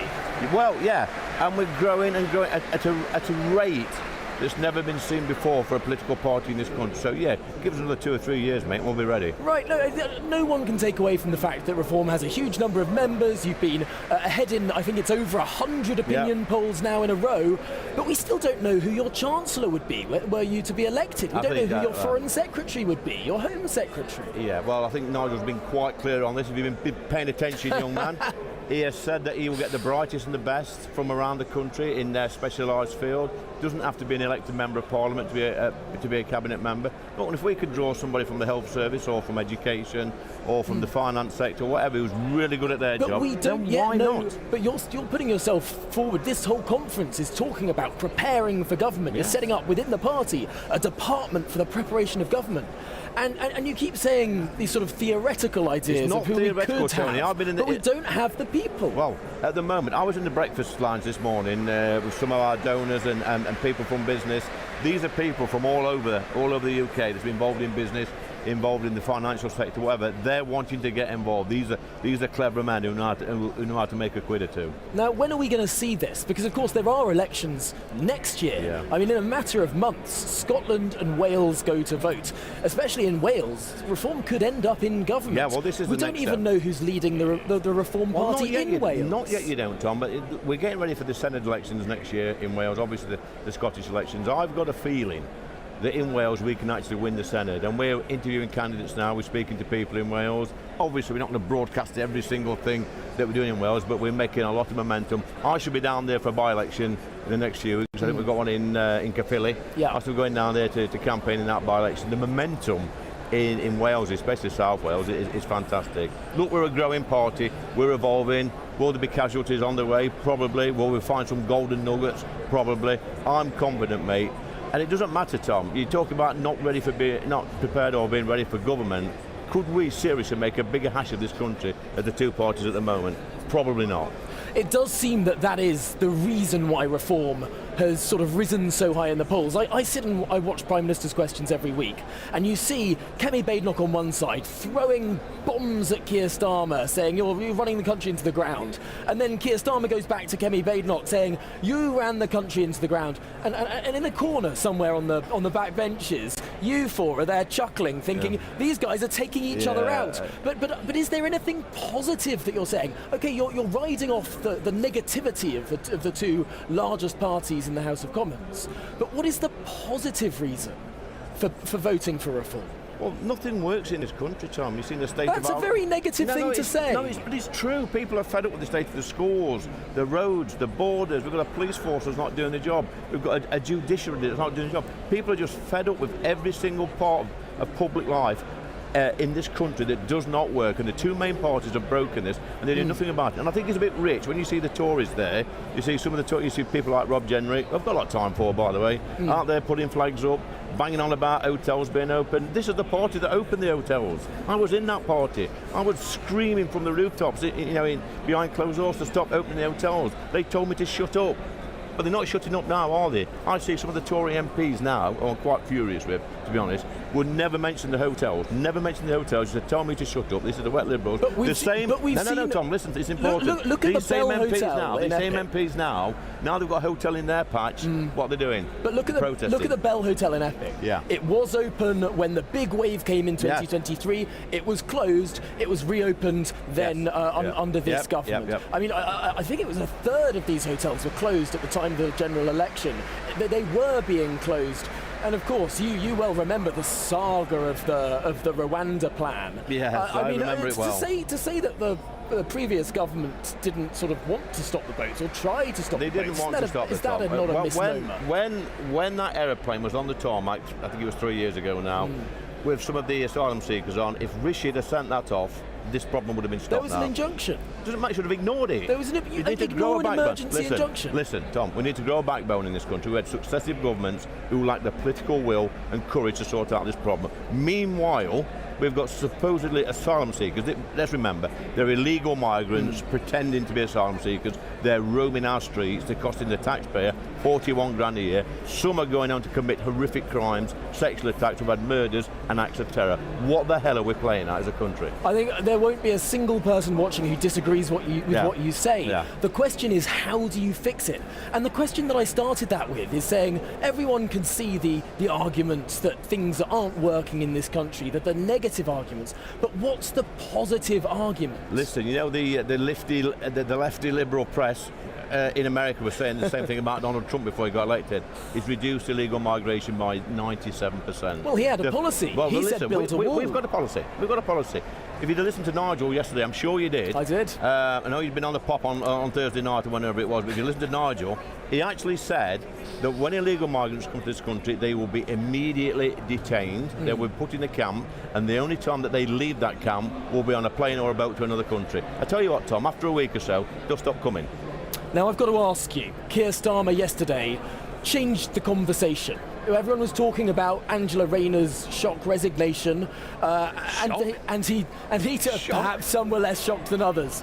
But the Prime Minister, some might argue, acted decisively, changed the narrative, turned it into a story about a reshuffle that perhaps was not so long planned, but perhaps some in Number 10 pretended it was long planned. That really changed the media narrative. Are you worried that Number 10 is learning now? That there are actually some competent people there in Number 10, and that they've been able to sort of change the narrative from a negative story for them fairly quickly? No, I don't think there's any common sense in there at all, Tom. I mean, it's only last Wednesday at PMQs that Sir Keir Starmer was praising her, proud to be sat beside her in the Commons. 3 days later, she's gone. She's slung her up. Final question. Shabana Mahmood, the new Home Secretary. People in the Labour Party say she's very competent. What do you make of her? What do you reckon? I don't really know her, to be honest, but I know in the past she's been out on these demonstrations, hasn't she, with the waving the old Free Palestine flag. She's one of these cabinet ministers that signed the. About, I think it was 2 or 3 years back, we had a deportation flight to Jamaica. She was one of the Labour MPs that signed the letter to stop rapists and murderers being deported to back to their homeland, and this is a woman now who's in charge of the nation's security. It's an absolute joke, and the people out there aren't buying it. Well, Lee Anderson, thanks so much for sparing some of your time here. I know that you've got many selfies to take, many fringe events to go and speak at, but thanks indeed for joining us live here on GB News. Back to you, Dawn. You, Tom, and thank you very much, Dawn, Lee. Actually, before you go, yes. you told me something. You asked me something in our last conversation. You asked, could I get you a T-shirt? And I've done you one better, Dawn. I've got you a signed T-shirt. So here you go for Reform FC. This is the shirt. I never let you down, Dawn. Thank you very much. There it is, signed by the party leader, Nigel Farage. I thought you'd want to see it. Thank you. I was asking you to model it, actually. Don't try and get out of it now. And plus, it's Man City colours, and I'm a West Ham fan, so it's never going to happen. Thank you very much, Tom, and thank you, Lee Anderson, the ageing rock star. That's Lee Anderson's words, not mine, by the way. OK, we will be going back to the conference throughout the afternoon. Don't worry about that. Now, time for the Great British Giveaway, and it's our biggest prize package to date, worth over an incredible £104,000. Your chance to drive away with a brand new 4-berth motorhome and bank a whopping 30 grand in tax-free cash. Here's all the details you need. Good luck. You're not going to want to miss our greatest Great British giveaway so far. You could bank an incredible £30,000 in tax-free cash to spend however you like. And if that wasn't enough, you'll also get to drive away in this brand new motorhome. With thanks to Marquis Leisure, this brand new 2025 Benamar Primero could be yours. It comes with all the mod cons you'd expect from a vehicle worth over £74,000 and comfortably sleeps 4 people. This prize package is worth over £104,000. And remember, if you can dream it, you can drive it away. For another chance to win, text WIN to 63225. One entry costs £2.50 plus one standard network rate message. Or text BONUS to 63225. 5 entries cost £5 plus one standard network rate message. Go to gbnews.com/win. Entries start at £2.50. Call 0903 686 3232. Calls cost £2.50 plus your network access charge. Or post your name and number to GB16 PO Box 8690 Derby DE1 9TT. UK only. Entrants must be 18 or over. Lines close at 4 p.m. on the 31st of October. The winner will be contacted live on GB News, week commencing 10th November. Please check the closing time if listening or watching on demand. Good luck. Good luck indeed. That'd be a cracking autumn for you, wouldn't it? I'm Dawn Neeson. This is GB News. There's loads more coming up on today's show. Now, a working-class hero is something to be, according to a song someone wrote. But is Angela Rayner's rise from accounts we stay in Stockport to becoming a Deputy Prime Minister really the story of a working-class hero? We'll be talking about that one coming up next. All of that and much more. This is GB News, Britain's news channel. Don't you dare go too far. We'll see you soon.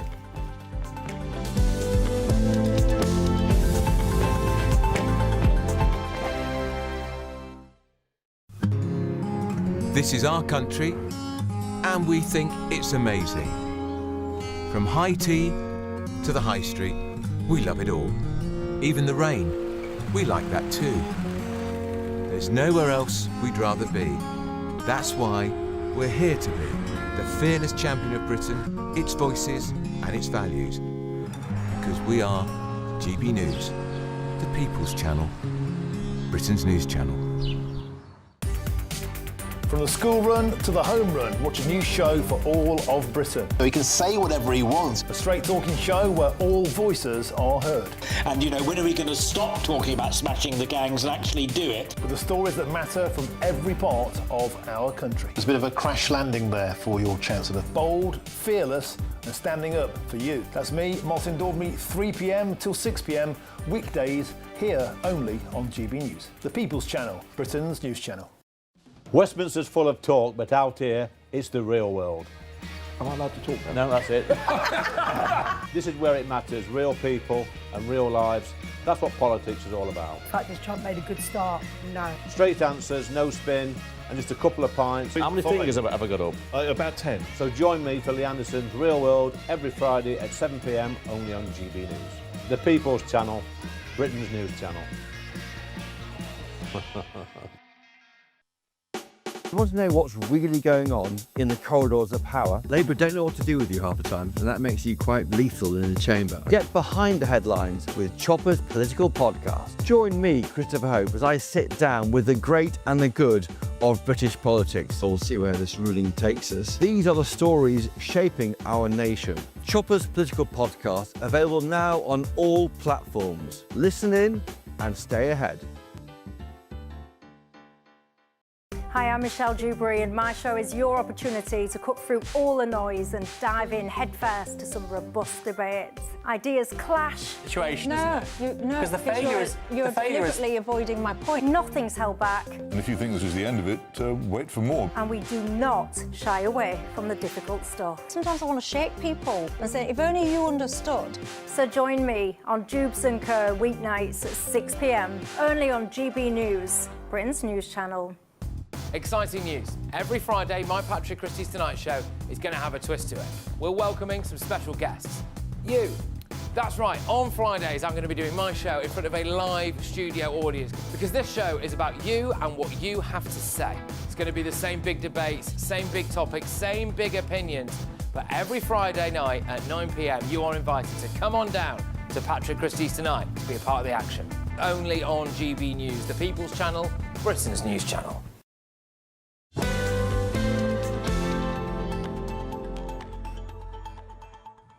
Welcome back to the weekend with me, Dawn Neeson. Thank you so much for your company on this Saturday afternoon. Now, the Prime Minister has reshaped his Labour front bench, you might have heard about it, with more reshuffling expected throughout the day today. In the wake of Angela Rayner's resignation, a significant reshuffle yesterday saw David Lammy appointed Deputy Prime Minister, Yvette Cooper moved from the Home Office to the Foreign Office, and Shabana Mahmood promoted to Home Secretary. But it seems like bad news has already hit the front bench as GB News can exclusively reveal that hundreds of small boat migrants crossed the Channel illegally just this very morning. Off to a flying start with smashing those gangs, eh? Joining me now is GB News political correspondent Catherine Forster. Catherine, day one of whatever phase Labour are currently on, phase 1, phase 2, phase 3, lost the plot. Any case, but more boat migrants arriving today, straight after that reshuffle. It's not good, is it? No, it's not good at all. They said they would smash the gangs. They pulled all sorts of levers. They made lots of announcements. The numbers are up 50% on what they were last year. And today is what they call a red day, which means it's very good weather. So there's hundreds of people crossing the Channel. What are we at now? About 29,500 people crossed so far this year. I think it could potentially even get up to 30,000. So a new face, though, in the Home Office, a new woman whose problem this now is. Because what the Prime Minister did yesterday with all the drama about Angela Rayner being forced to resign is he's had this huge reshuffle, and he's taken Yvette Cooper out of the Home Office, made her Foreign Secretary, and put in her place Shabana Mahmood, who was previously the Justice Secretary. Now, I think obviously, that's partly because Yvette Cooper's record on this, let's face it, is not good if you look at the numbers. It's a way of saying this is a fresh start, and I do suspect that Shabana Mahmood has a reputation of being pretty tough on law and order, immigration, sort of pretty right-wing in many ways in terms of the Labour Party. It will take a pretty tough line, and we know that Morgan McSweeney, the Prime Minister's Chief of Staff, worked on this reshuffle with him, and I think in many ways it is an attempt to take on Reform, who of course are surging in the polls, saying that they would stop the boats within 2 weeks of legislation being passed. I think David Lammy, hadn't really expected him to become Deputy Prime Minister. He's been made Justice Secretary and Deputy Prime Minister, and I think that's partly to avoid a sort of perceived demotion, and partly because as Deputy PM, he can still get to go on quite a lot of foreign trips. He was previously Foreign Secretary, and crucially, unlikely as it may seem, he has a genuine friendship with JD Vance, who is the US Vice President, who is, you know, quite likely to take over as president after Donald Trump if the Republicans should win again. They have a genuine friendship that goes back several years. We saw when JD Vance came across to the UK a couple of weeks ago, the two of them went fishing. So I think that's a way to keep that relationship going. Yvette Cooper, of course, moves to become Foreign Secretary. The other one that I thought was interesting is Pat McFadden, Labour veteran. He has been taken off from his Cabinet Office role and put in charge of work and pensions. And I think what that is about is, we have a productivity nightmare really since the financial crisis. Huge numbers of people on out-of-work benefits. The government had tried to reduce welfare spending. Their own MPs wouldn't wear it. But I suspect that Pat McFadden is going to go back to welfare and look again to make some savings, because it is ferociously expensive and really just not working well, either for the people stuck on welfare and certainly not for the British taxpayer. OK, Catherine, thank you very much. That's GB News political correspondent Catherine Forster, live at the Reform conference there. And by the way, for those of you asking, we will also be covering every cough and spit of the Labour Party conference and the Conservative Party conference. We will be there for you, so don't worry, we'll have all of that too. OK, now, a working class hero is something to be. And we have talked a lot about Angela Rayner's class, really, haven't we, recently? Well, it is a remarkable political journey. I mean, she's come from being a single mum on a council estate in Stockport to becoming Deputy Prime Minister. Or she was, rather, Deputy Prime Minister. But following that resignation, after revelations, obviously, as we all know now, about the £40,000 stamp duty row, has she squandered that chance to be a real role model to working class women? Joining me now, I'm pleased to say, is award-winning journalist and consultant editor of showbiz at the Daily Mail, Katie Hind. Katie, absolutely really good to see you. Thank you so much for coming on. I know you don't like doing a lot of telly. Katie, you've written a really, really strong column in your paper today. Uncouth, haughty and entitled. She was an insult, the she being Angela Rayner. She was an insult to working class women like me. She's let us all down. Tell us more about what you think. Look, I think, you're so right what you just said, and I said in my piece today, she was a woman. It's a miraculous story, really. She came from a council estate. Her mother had bipolar. She couldn't read. The mother couldn't read, couldn't write. She didn't have books at home. She then got pregnant at the age of 16, left school, had her first baby. And then, of course, all these years later, she's the Deputy Prime Minister. Like, she should have been such an inspirational story. But instead, she has, as you say, squandered that opportunity by behaving so appallingly. What do you think are I mean, obviously, we know that she breached the ministerial code, but as a working class woman, what would you say are her worst crimes? I think, you pay your way, don't you? I mean, Dawn, as you know, being one of the real pride, the real sort of proud moments you have, working class people have, is paying their own way. The pride you feel when you buy your own house. My parents, when they bought their own house, their first house, they were so happy. They were so proud of themselves that they'd done it. She did that. She bought her second home, or arguably, she's got 3 homes, 2 homes. She bought another house, but yet she didn't want to pay. She apparently appears to not have wanted to pay what she should have paid. And it's that, working class people, they go to the pub, they want to buy a round, don't they? You'd be mortified.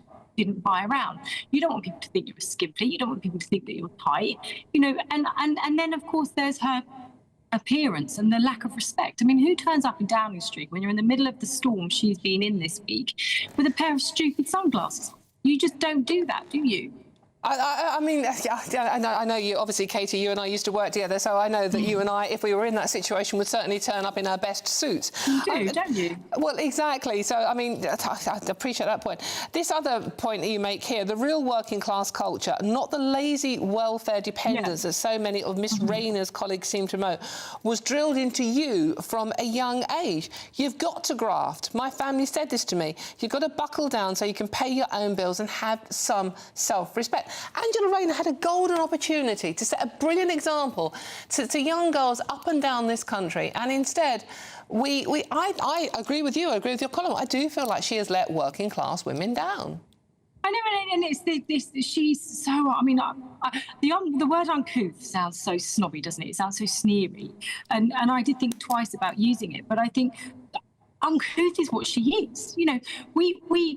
you know, when I speak, you try to speak properly, don't you? You try to have some sort of decency and respect for the situation that you're in. And the job she had, of course, she worked very hard for it. And I feel, in a way, I feel sorry for her that she's lost this opportunity. But to me, looking at it, she didn't have a tremendous amount of respect for it either.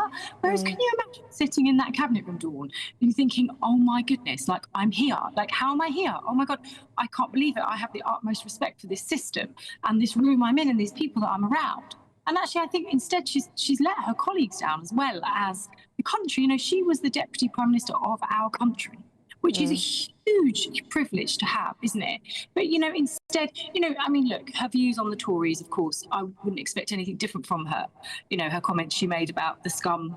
The scum, indeed, yes. And her disdain for Boris Johnson. I understand that, but who says that in public when you are in such a position of power and trust? It just doesn't sit right. We're brought up, aren't we, to pay our own way. We're brought up to you know, be polite, have manners. You know, in my piece, I say my nan, she was a conductor on the London buses. And, you know, we always had to call people Mr. or Mrs. First names were never used unless they were in the family. You know, the neighbours would be Mrs. So-and-so, Mr. She would tell my mum off for using a first name. You know, my mum would get a slap on the wrist, you know, if she used a first name. Because it is about respect. And, you know, do you remember when Jeremy Corbyn would always have his messy garden and they'd try and make out he was poor? You know, working class people don't have messy gardens, do they? They take huge pride in their front gardens. Exactly. And I just don't see where she's kind of not really got that, has she? OK, Katie, thank you so much for joining us. Really appreciate it. It's a great column in the Daily Mail today by Katie Hind. Thank you very much for joining us there. And obviously, let us know what you think. I mean, I also find it slightly patronising, all the male MPs around our Angela Rayner going, oh, she was a working class, she was a woman, she's been treated unfairly. That's not helping either, I'm afraid. I'm Dawn Neeson, this is GBNews. There's loads more coming up on today's show. Gen Z don't know what a day's work is, evidently. That's according to a meat processing company who say young people are just shunning food manufacturing roles. They'd rather work from home. But first, let's get those news headlines with Bethany Elsey, who is working hard.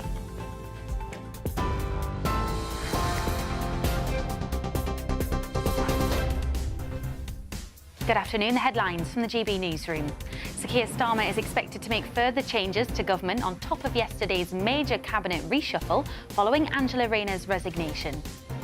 Reform UK leader Nigel Farage has vowed to stop the small boat crisis within 2 weeks of passing legislation if he forms the next government. GB News sources estimate more than 600 migrants are expected to cross the English Channel today following 11 straight days of no crossings due to bad weather.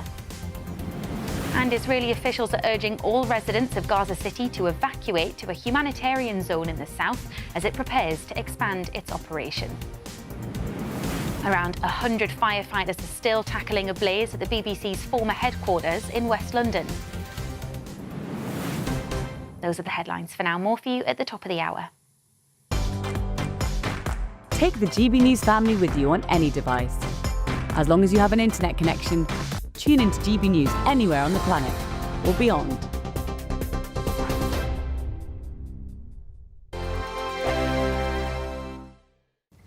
Good morning, welcome to your latest GB News weather from the Met Office.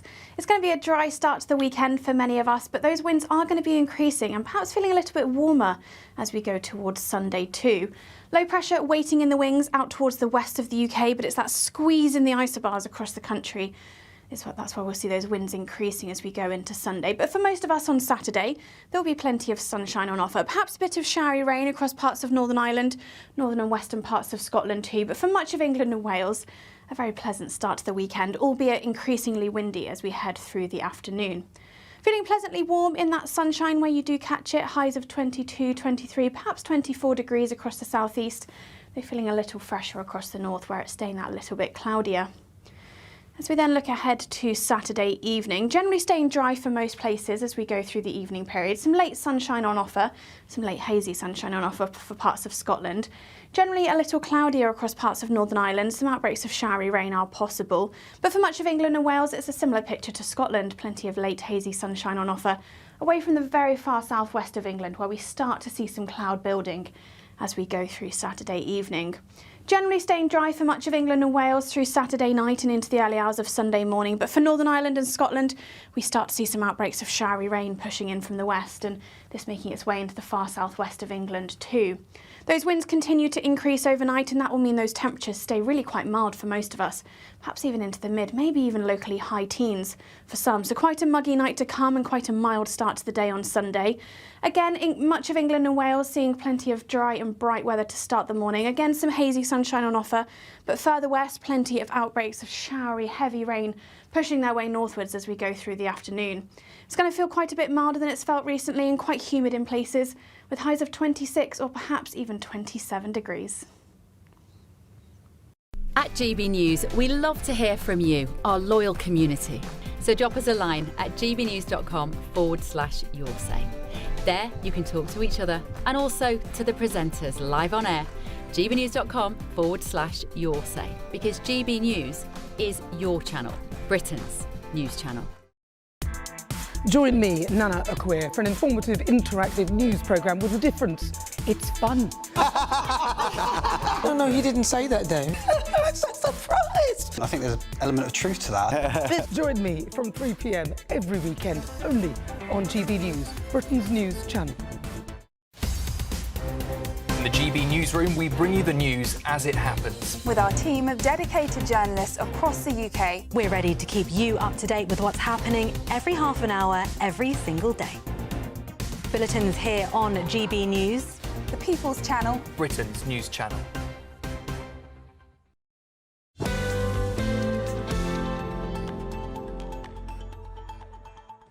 Hello, welcome back. Should we talk sausages? It's a weekend, why not? Do Gen Z don't know what day's work is? Well, a meat processing boss says young people are shunning food manufacturing roles because they'd rather work from home. Well, despite offering a generous wage, the industry is suffering from a lack of workers. The next decade will be critical for the food its sector. So should youngsters start getting their hands dirty and stop skiving on their laptops watching a bit of telly? Well, if they're watching GB News, that's fine. OK, now joining us now is farmer Gareth Wynne-Jones and political commentator James Price. Gentlemen, thank you very much for joining me. Let's come to you first, Gareth. This is a fascinating interview in one of the papers today. Andrew Keeble, who runs Heck Sausages in North Yorkshire, is saying he can't get youngsters to come and work for him because it's too hard and it's too cold and they'd rather be at home skiving. Yeah, exactly. We wouldn't get away with it when we were young, you know. I'd get a clip around the ear hole and, yeah, it didn't matter what time of day it was, we had to go out and work. And I think it's a great shame that we're not teaching the next generation that. I'm not saying they're all like that, but gosh, there's a lot of slackers about now and they want money for nothing. They want to sit on their backsides and expect, you know, full wages, working from home. Get them outside, get them working, get them off their computers, get them off their phones, get them doing real hands-on work. You know, it's good for your mental health, your physical health, and emotionally, it helps you as well. There's nothing like a good day's graft for you to sleep at night and to wake up in the next morning, to get up and to get on with it. James Price, what would you say to that? Strong words there.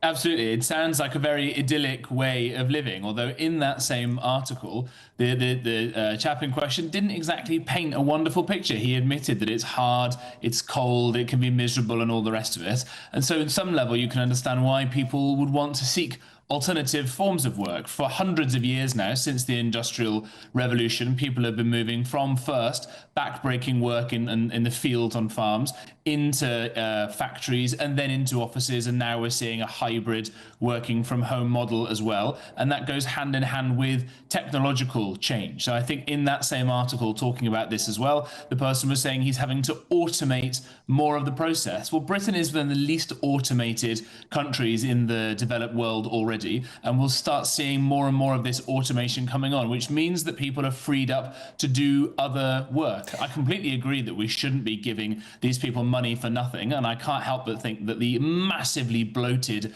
welfare state and huge amounts of benefits and all the rest of it are in large part to blame. Under the last Labour government, it made perfectly good sense for people to stay at home on benefits rather than going to work, and it was the Conservative government that tried to make it so that work would always pay. pay. And if people are finding ways around that and citing bogus kinds of mental health problems in order for hard-working taxpayers to foot the bill for them, then that's absolutely outrageous. But I think that if the technology is changing and changing the nature of work, then you can only stand in the way of that kind of development for so long. OK, Gareth, but we do need people to do the hard, cold jobs. We need farmers. We need people working in factories. I mean, this is what it's about. 6.5 million on jobless benefits now. That's up 500,000 under the Labour government. And many of them are young people. That number's jumped up 52% since 2020. What's going on? It's too easy for them to sit on their backsides at home. That's the problem.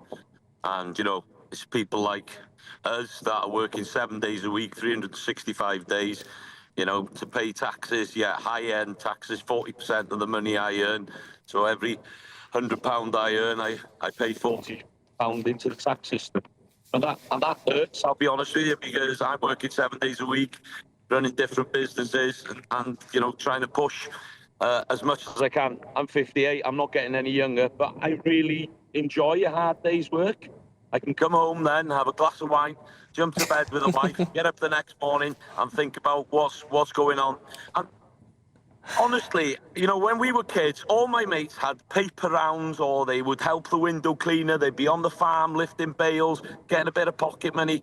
You know, kids today are just going, oh, Dad, give us 20 quid to go down here, give us a phone, give us that. The children and, you know, the next generation need to be taught that money doesn't grow on trees and you have to earn it. You know, my kids kept chickens and they collected the eggs. They sold the eggs at the bottom of the road. The same with turkeys.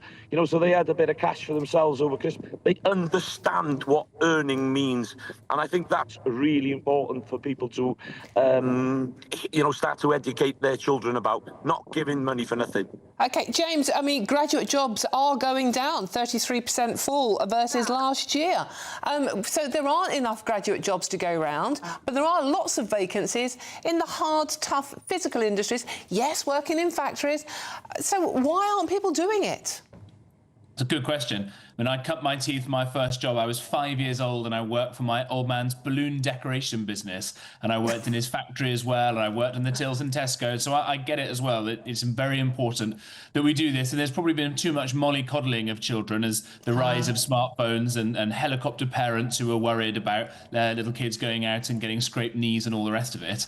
But in terms of why this stuff doesn't seem to make sense, you know, you say graduate jobs are going down, too many graduates. It's the government getting involved. There are too many people going to universities and earning worthless degrees that are saddling them with debt. And we're seeing, you know, international competition across the business world as well. But we make that more difficult by there being so many regulations in Britain to the point that it makes more sense for people to grow an animal in New Zealand and kill it and freeze it and send it all the way over here than it does in Britain in many cases. If we want that to change, then we have to get rid of the bad regulation. We have to get rid of the tax burden, exactly as we've heard there. The tax burden is the highest it's been since the Second World War, and that crushes all kinds of economic activity. But again, I don't think we want to be a country that goes backwards in terms of the exciting new technologies of the future. And I just say one last thing about young people is that whilst they do have this reputation as being lazy and addicted to their phones, and that will be in some part true, let's not forget that it's previous generations who have saddled them with an unbelievable amount of debt by governments paying way too much money, borrowing too much money, because every time a government borrows something, that's just taxes that we've all agreed are bad that are deferred onto future generations. And eventually the music will stop and all of this kind of house of cards will collapse down when we've discovered that Britain can't pay its way, and it will be young people who have to pick up that bill. So let's spare a thought for them at least. OK, a final word to you, Gareth. I feel like a lot of these youngsters need to kick up the backside and get on with not complaining about being cold or wet. Have a week with me in the Carnarvon mountain range when it's pouring down with snow and it's freezing and you can't feel your hands.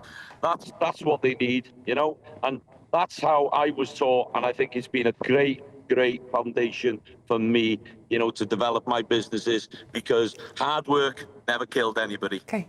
Brilliant. Thank you very much, gentlemen. Always a joy to talk to both of you. That's farmer Gareth Wynne-Jones and political commentator James Price. I think they kind of agreed in the end there, didn't they? That hard work is actually good for you. OK, let me know what you think, though. Obviously, gbnews.com/your say. Now, if you are in search of some holiday sun and you've worked hard to pay for it, here's the forecast for those top European destinations. Ready to soak up that holiday sunshine? Won't we need some cover? No worries. All sorted. All Clear Travel Insurance sponsors GB News Travel Destinations Forecast. Hello. We may see a few showers over the Balearics during the course of Sunday. Meanwhile, it's looking fine in Italy. Lots of sunshine for Greece and most of Turkey too. Just a few showers inland. Most of the beaches staying dry and sunny. There will be a few showers, as I said, heading south across Mallorca, perhaps affecting Ibiza as well, and northern parts of Tunisia seeing a little bit of rain. And there's a weak weather front which may bring thick cloud and the odd spot of rain to the Algarve on Sunday. That clears away though by Monday. All Clear Travel Insurance sponsors GB News Travel Destinations Forecast.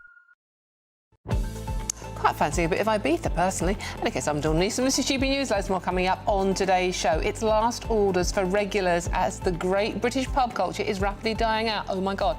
I'll be speaking to a pub landlord to see what's changed and what we can do about it. I aim to do my bit, don't worry. All of that and much more to come. This is GB News, Britain's news channel. Don't go too far. I'll see you soon.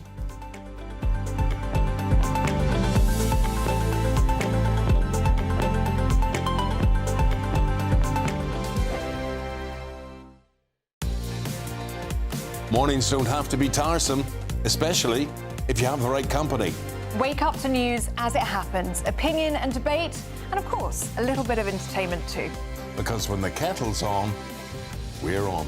That's Breakfast on GB News, a show worth waking up for. Every morning from 6 a.m. Only on the People's Channel, Britain's news channel. We'll spread the news, you spread the word. Britain's newsroom, weekday mornings from 9:30. It's a big 3,500-mile journey, but it's an international TV show, so there's going to be a good 10 to 12 film crew. But instead of hunting, gathering and survival, it's going to be mixed. We're going to be travelling this by land, air and sea, documenting the Yellow River. So it is going to be skydiving, paragliding, scuba diving, all the extremes that you can think of. You've done paragliding, you've done skydiving before? Yeah, I've got the licences. I've probably been working on it the past 10 to 15 years, to be honest. Really? The licences in sort of land, air and sea. And so this time round, we get to put it all in one as we show, you know, the mother river of China. And how long will it take? It would take probably about 2 months. So certainly longer than the Suriname journey, but not quite the Yangtze River. And sleeping in what, tents? Yeah, tents along the way. Yeah, we'll be cycling and kayaking as well. We'll be staying in a lot of different towns and cities along the way because there's a big film crew.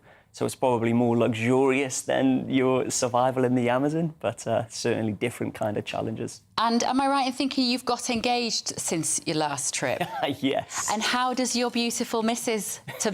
feel about you doing this? You know what? She's worried all the time with these different endeavours, but she's just so supportive. She loves it. She's like, you know, as long as you train and prepare and you're safe and you're not pressured with the film crew around you to do stuff that you wouldn't otherwise do, then you know, she has belief.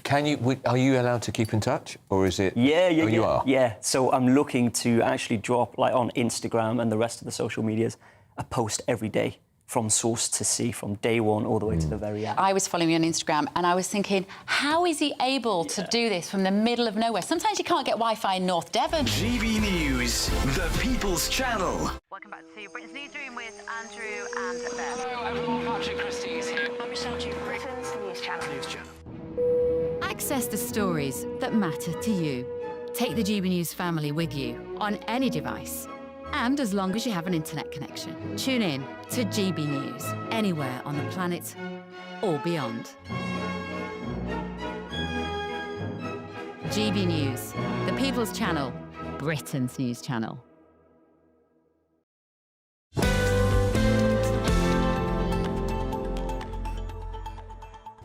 Hello, welcome back to the weekend with me, Dawn Neeson. Right, you fancy a trip to the pub? I know I do. It's a Saturday, isn't it? And the pub has obviously been a long time part of British culture. In 1870, one pub for every 130 people.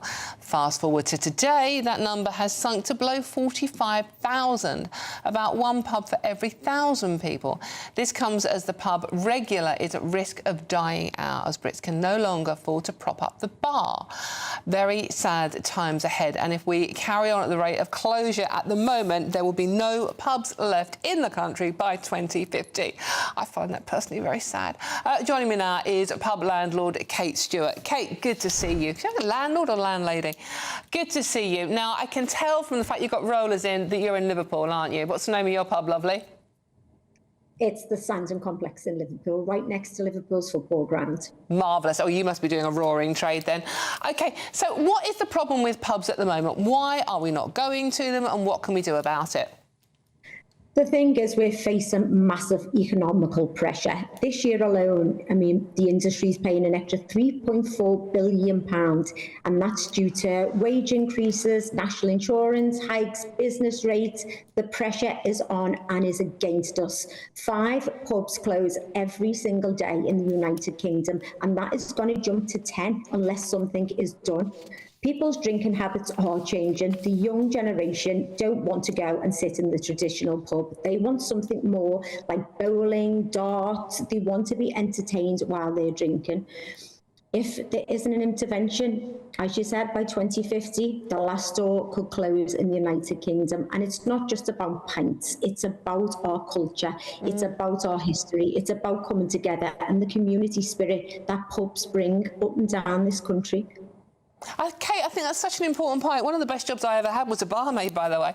And we used to have old people going in there who were lonely, and they'd just go in there, they'd nurse literally half a pint for hours on end. But it was just the community. They could sit and chat to other lonely people. It does so much more than just sell beer. Absolutely. And if you look at Slough as an example, they are down to just 13 pubs. 13 pubs for 140,000 people. That's the biggest catastrophe in this country, and other cities are going to follow. And like the lonely people who go into pubs to come together and have parties, people hire pubs out to have functions, families coming together. It's at risk. Our culture is at risk. Yeah, and the government aren't helping at the moment, are they? The government never do anything to help. We were saying this when we had the last Conservative government. We were screaming out for help. We were saying help community pubs. We just want a level playing field. That's all we want. We're not asking for the earth, cut the duty on beer.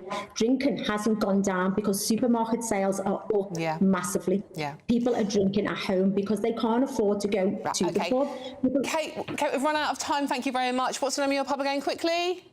The Sandon, and I'm off the pub now. Get to Kate's pub as soon as you can, people. Thanks very much, Kate. Don't go too far. We'll see you soon. Here's the weather.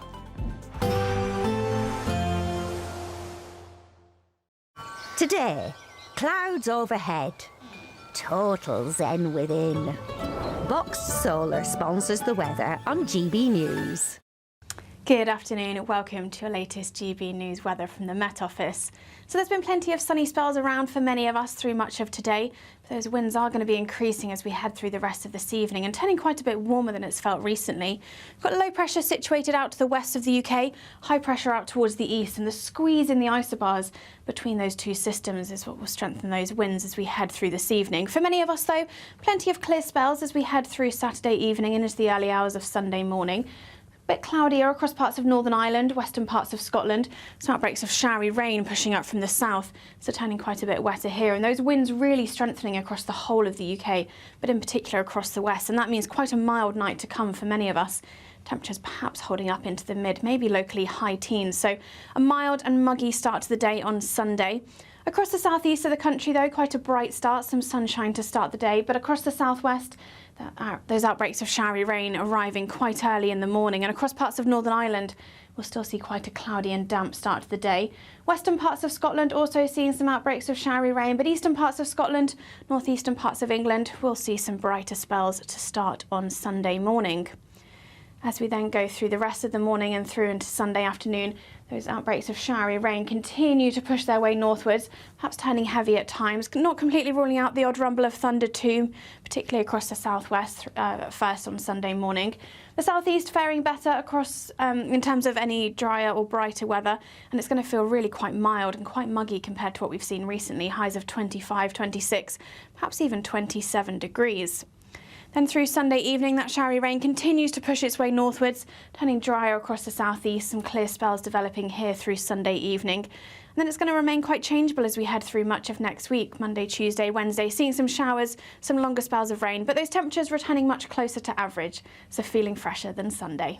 Today, clouds overhead, total zen within. Box Solar sponsors the weather on GB News.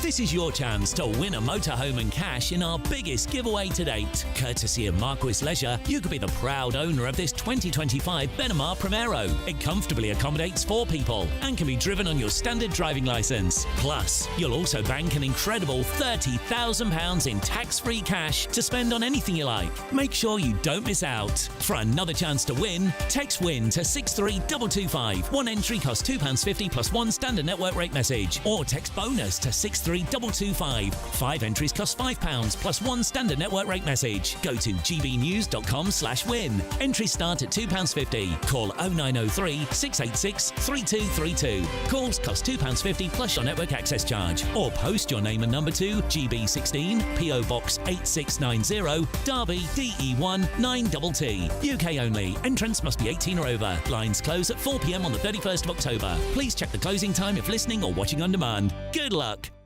Britain was once the envy of the world. But look around. A nation that no longer knows what it is or where it's going. A country that's broken. How do we fix Britain? How do we bring it back? Friday night with Matt Goodwin at 8 p.m. only on GB News.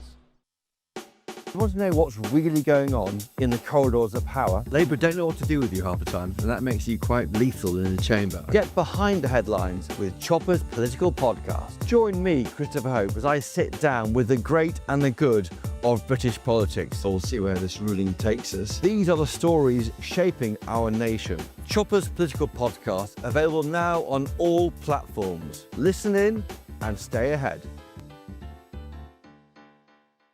At GB News, we love to hear from you, our loyal community. So drop us a line at gbnews.com/yoursay. There you can talk to each other and also to the presenters live on air. gbnews.com/yoursay, because GB News is your channel, Britain's news channel. Hi, I'm Michelle Dewberry, and my show is your opportunity to cut through all the noise and dive in headfirst to some robust debates. Ideas clash. Situation, no, isn't it? No, Because the failure is you're deliberately avoiding my point. Nothing's held back, And if you think this is the end of it, wait for more. and we do not shy away from the difficult stuff. Sometimes I want to shake people and say, if only you understood. So join me on Dubes & Co weeknights at 6 p.m. only on GB News, Britain's news channel. Join me, Nana Akwe, for an informative, interactive news programme with a difference. It's fun. No, he didn't say that, though. I'm so surprised. I think there's an element of truth to that. Join me from 3 p.m. every weekend, only on GB News, Britain's news channel.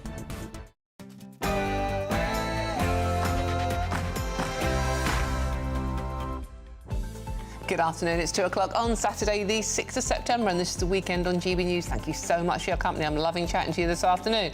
Now, your big stories. The Minister was already planning a reshuffle. I'll be honest, he wanted to do it on a slightly slower time frame. When it became clear that Angela was going to leave government, the Prime Minister took decisive action and decided to bring that reshuffle forward and just get the job done on Friday. Yeah, no panic here as the country adjusts to a new government front bench with David Lammy, Yvette Cooper and Shabana Mahmood all changing jobs. Questions are now being asked. Just how will they address the biggest questions facing the country, especially as GB News learns hundreds of small boat migrants have crossed the channel this very morning. And whilst Labour have seemingly been falling apart, Reform have been plotting how to win the next election, and some say they've been doing it in style. Have a look at this. I'm an insomniac. I'm an insomniac. That was Andrea Jenkins in Cushion Wang. Yeah, she stole the show at a conference with her unforgettable entrance. But will the party's showmanship and bold promises continue to cut through during a time of uncertainty in Westminster? We'll be debating just that.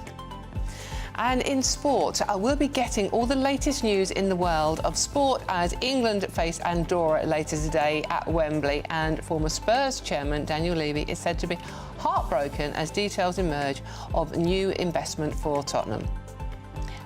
I'm Dawn Neeson, and this is The Weekend.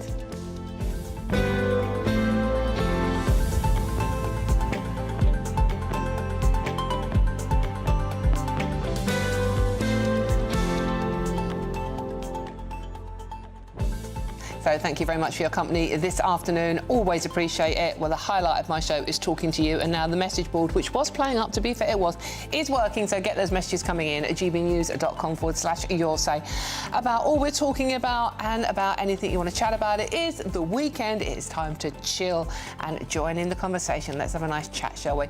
But before we get stuck into our stories, let's get the latest news headlines with Bethany Elsey.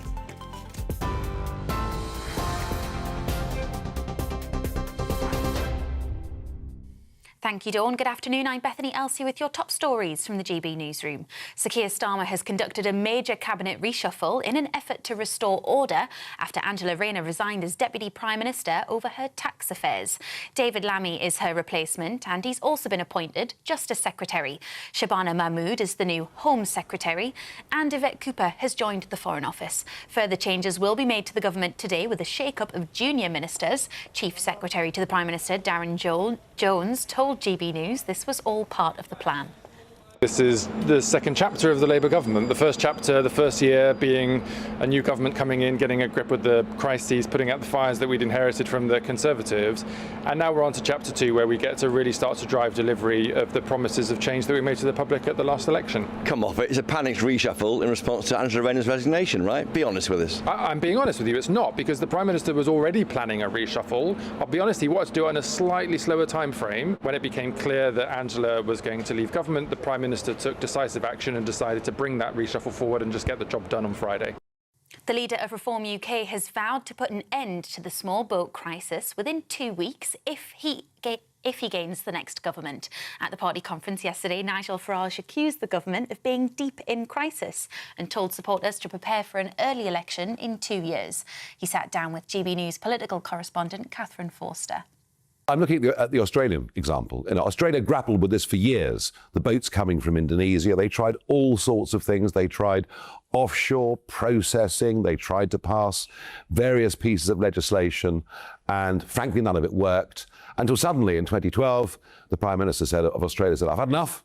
He started towing the boats back to Indonesia, and within 2 weeks they stopped coming. But you'd have to change laws, and that would take time. It would all have to go through Parliament to pull out the ECHR, yes, the refugee... It will take 2 weeks. Once we get the legislation in place, it will take 2 weeks. Once you get the legislation in place. It sounded yesterday like you said you would stop within 2 weeks of coming into power. We will start within 2 weeks of legislation being passed. We'll stop the boats.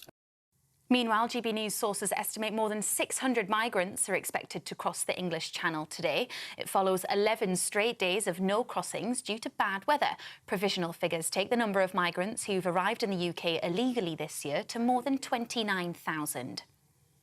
Around 100 firefighters are tackling a blaze at the BBC's former headquarters in West London. 15 fire engines have also been called to the 9-storey building on Wood Lane in White City. Authorities say the fire is currently affecting the top floors of the building, including a restaurant, and that an unknown number of flats may have also been impacted. Nearby buildings have been evacuated as a precaution, and Wood Lane is currently closed to traffic. Israeli officials are urging all residents of Gaza City to relocate to a so-called humanitarian zone in the south as it prepares to expand its operation. Its forces bombed a high-rise building in Gaza City overnight, claiming it was being used by the militant group Hamas and that civilians had been warned beforehand. The military has been carrying out heavy strikes on the city for weeks, advancing through the outer suburbs. Forces are currently within a few kilometres of the city centre. And an experienced surfer has died after being attacked by a shark off the coast of Sydney's popular northern beaches. The 57-year-old man suffered critical injuries, including losing a number of limbs after joining friends in the water off Longreef Beach. It's the first deadly shark attack in the city centre since 1963, prompting the closures of several beaches. Those are the latest headlines. I'll have more for you in half an hour. Take the GB News family with you on any device. As long as you have an internet connection, tune into GB News anywhere on the planet or beyond.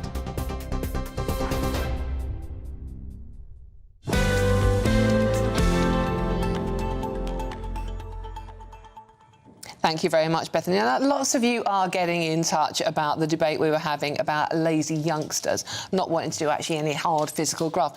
Lynn's got in touch. Afternoon. Lynn says, my 20-year-old nephew would have a heart attack if any employer offered him full-time work. He can only manage 4 days a week because he's bone idle. He prefers sitting in his bedroom on his computer. We now have a section of society who see benefits as a career choice and who are very knowledgeable in building up their benefits. Well, Lynn, strong words. Let's hope your nephew isn't watching or listening. Keep those coming in at gbnews.com/your say. Now, it is day 2 of Reform UK's national conference, and we will be covering the others as well. By the way, we don't favour anyone here. We will be covering all the party conferences. However, it is the Reform one at the moment, and Nigel Farage has been rallying the troops in Birmingham, capitalising on the so-called big rift engulfing the Labour Party. Addressing members yesterday, the Reform UK leader told his party to be ready for an early general election and declared his ambition to make Britain great again. But he has acknowledged a major weakness. Yeah, the lack of experience. So could that inexperience be a part of their downfall?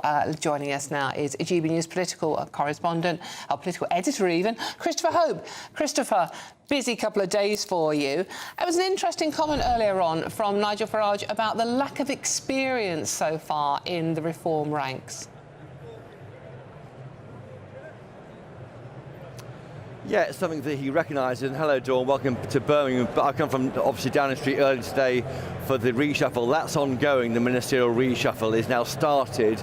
So far, nothing has emerged. We're looking at all those junior ranks. There's a chance here for Sir Keir Starmer to set the agenda for how he wants his government to look as we approach the next general election. I expect, I think there might be some people being moved from the Home Office, for example, and a fresh face to look at the issue of the small boats crisis, the migrant hotels. People like Mike Tapp, well known to our viewers, the Dover and Deal MP, he could be promoted to a lower ranking role, for example, in the Home Office. That kind of thing will be happening.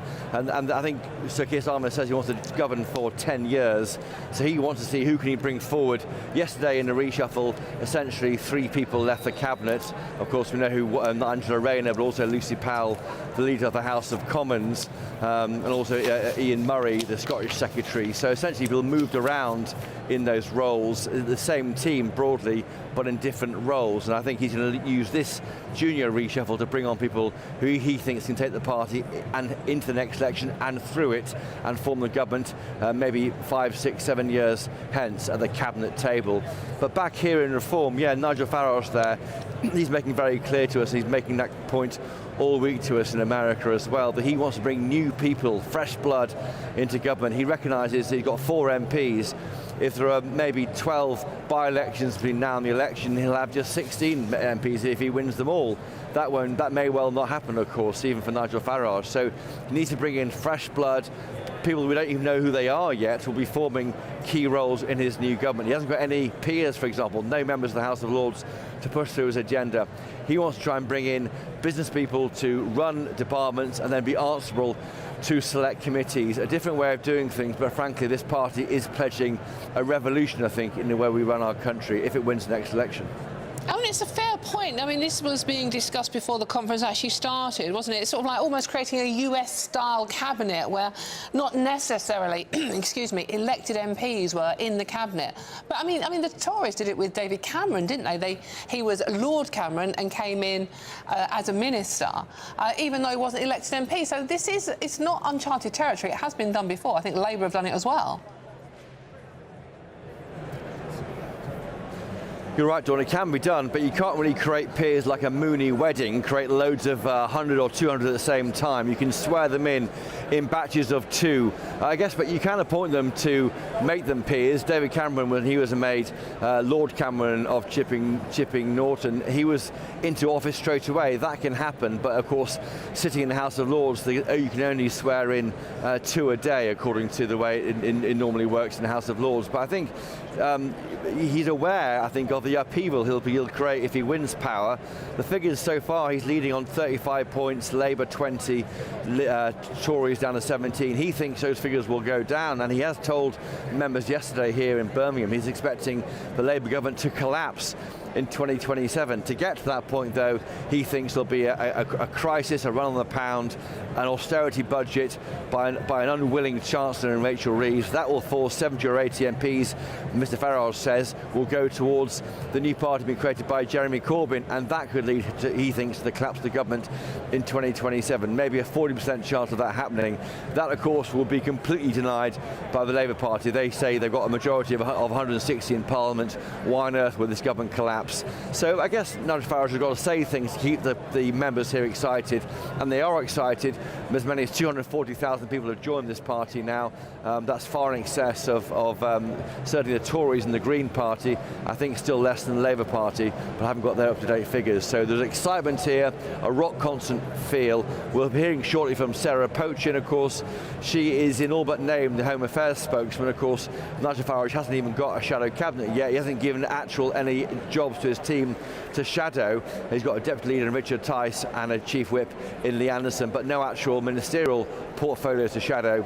I'm guessing that Sarah Pochin might be, for example, the Shadow Home Secretary. We'll hear from her shortly, and then later to round up to make sure these members leave here with a spring in their step. The big man himself, Nigel Farage, speaks to members later on today, and it's all live on GB News. It is indeed. And Christopher, finally, before we let you go and go to Sarah, Reform have been accused in many of the papers today, even the more right-leaning papers, of being the home of rejected Conservative MPs and ministers. What do you think they would say to that? Well, it's true. I mean, they have appointed rejected Conservative ministers. Nadine Dorries, Aidan Burley is a former Conservative MP who's now part of the group in the party. Mario Longhi, a former rejected Tory MP. I say rejected because they've literally, in most cases, maybe not in the Nadine Dorries case, she stood down, but others have been rejected by the ballot box by voters. But that's okay. Nigel Farage makes no complaint about that. In his position, he wants to have experienced people who can come in and know how a department works, know how Whitehall works, and to do that, you do need to hire and get on board former MPs, former people who had held roles in government. What I'm keen to see is, can he hire any former Labour MPs? Yes. He tells us all the time his party is for Labour and Tory supporters. Well, frankly, it is all simply ex-Tories going across. So let's see how that plays out. I do know that Nigel Farage, for his position at the party, the removal of Angela Rayner from office will help Reform UK. He saw her as someone who cut through all the nonsense of Westminster, who spoke directly to Labour supporters, met them on their terms, eye to eye, and he saw her as quite a threat to Reform's chances of winning over more Labour supporters. So I think her removal from government only helps Reform UK. So often at the moment it seems that the sun just beaming on Reform UK. The other parties, of course, finding much harder to cut through in the polls. OK, thank you very much for now. That's GB News political editor Christopher Hope. Thank you very much, Christopher. OK, joining me now to discuss the cabinet reshuffle further is a former editor of Sunday Mirror, Paul Connew. Paul, it was a mad day in politics. I mean, you and I have been in this business for a long time now and covering it for newspapers. I can't remember such a fast-moving day. What did you make of it?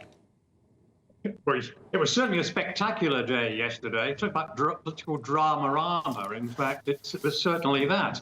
I mean, I'm somebody who is a left-leaning Labour supporter, but a far from uncritical one. I was very sad to see Angela Rayner go. She had to go, as I said on this station a few days ago. But she's a disastrous loss, for the Labour government.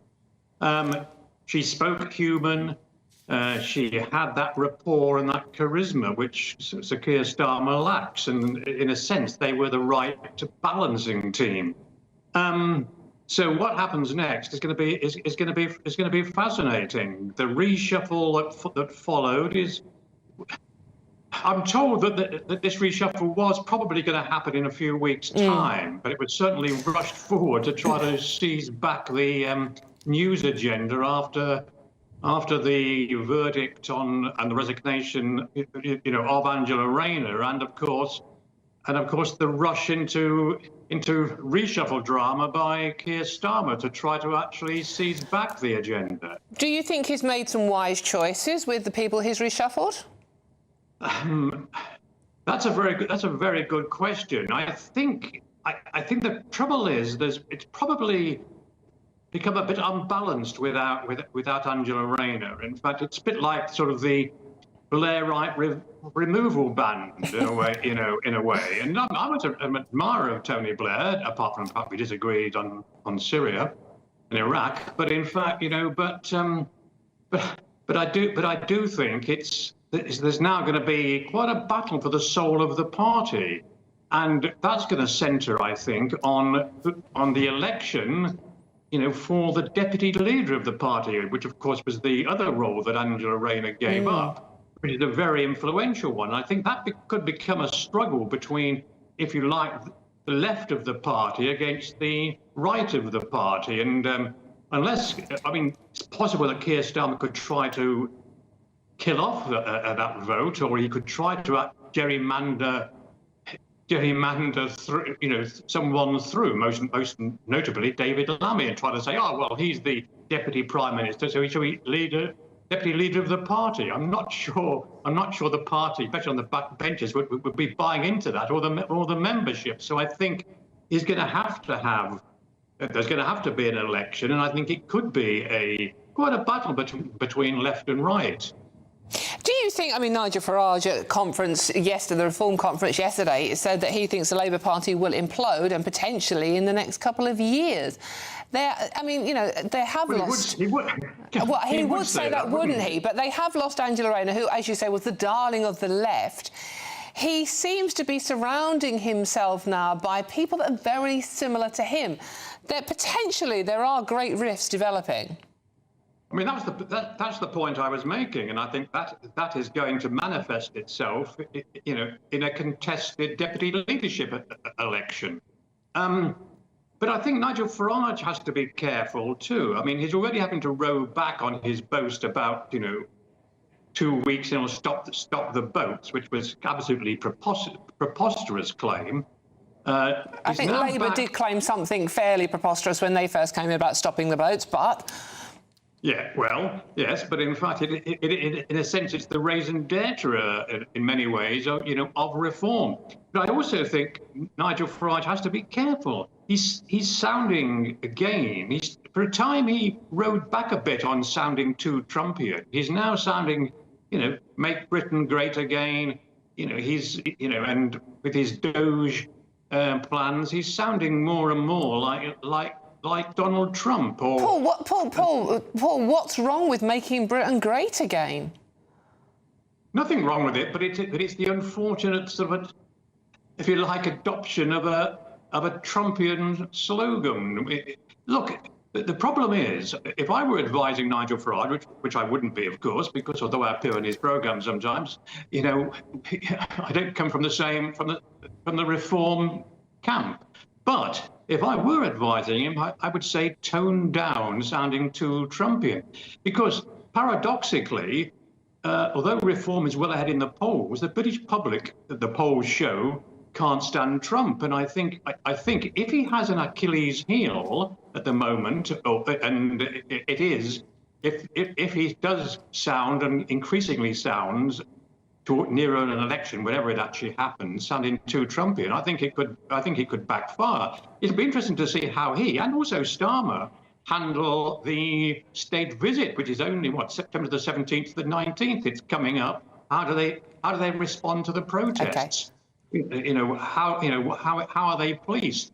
Does Keir Starmer carry on perhaps fawning too much over Trump?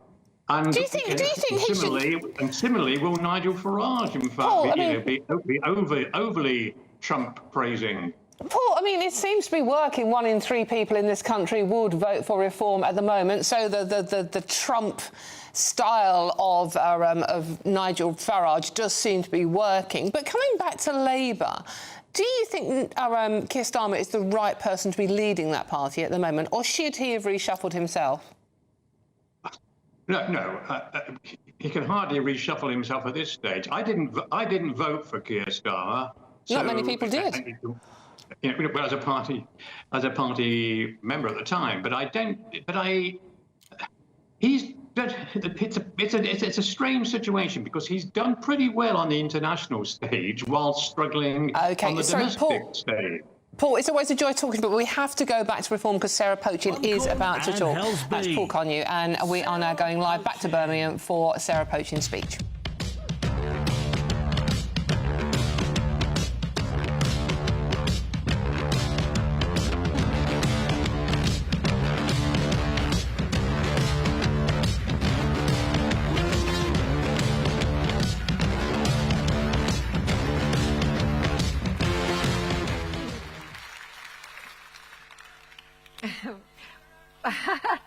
Wow, thank you so much. Hello, conference. It is an honour and a privilege to be standing here today as the first female Reform Member of Parliament.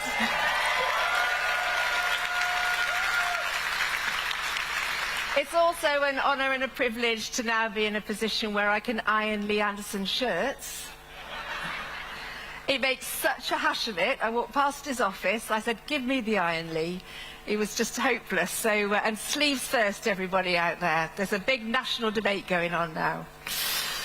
But I cannot thank the people of and Helsby enough for putting their trust in me on that historic night in May and electing me as their voice.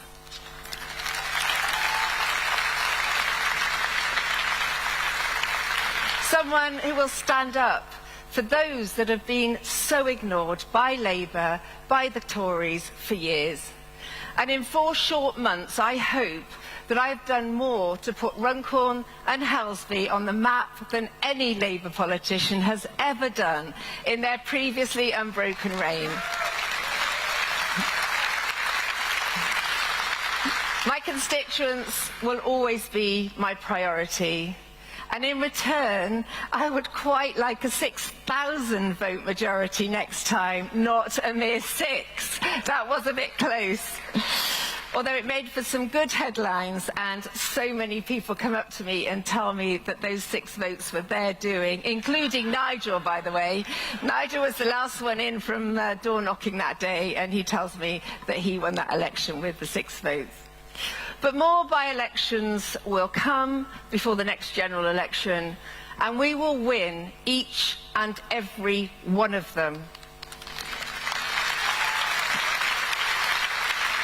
We will win those elections with real people who have real life experience, who speak from the heart, and who believe in this country above all else.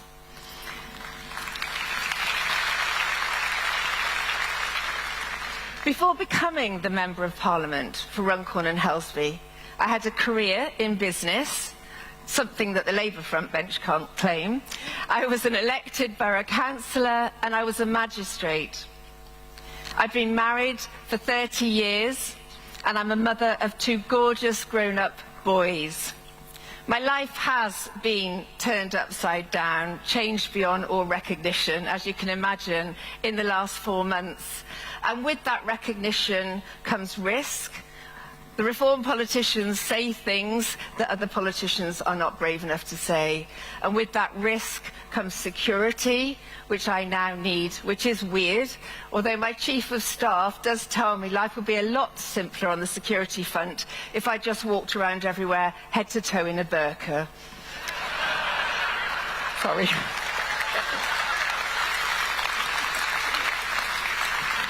I would make sure it was a turquoise burqa.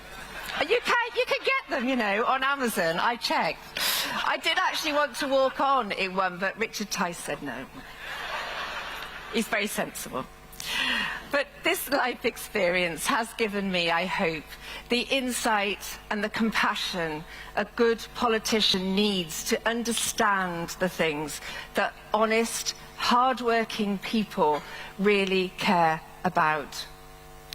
We are a party who will stand up for the issues that most concern the British people: housing, jobs, immigration, public safety, the money in your pocket and national security.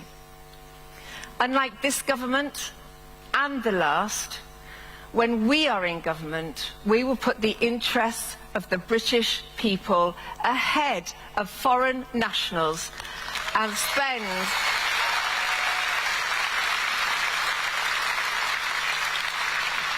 spend your hard-earned taxpayers' money accordingly. Our new deportation plan is entirely proportionate to the national emergency we face. We are being invaded, and the British people have had enough.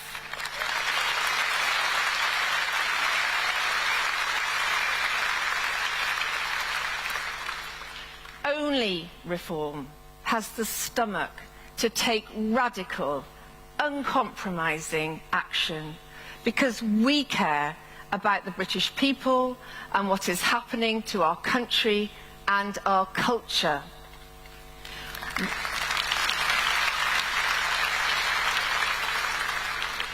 We care about parents just trying to do the very best for their children. And we care about those children, their safety, their education, and their welfare. We care about our farmers. We will remove the inheritance tax on family-run farms.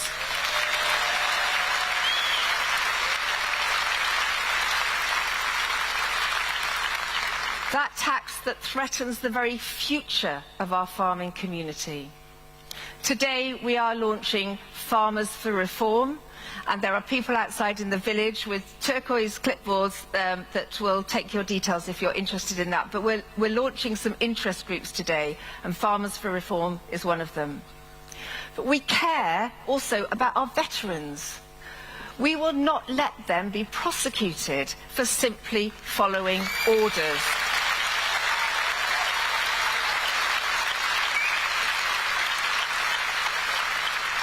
We are also launching Veterans for Reform today. We care about our pensioners. We will not let them freeze over the winter.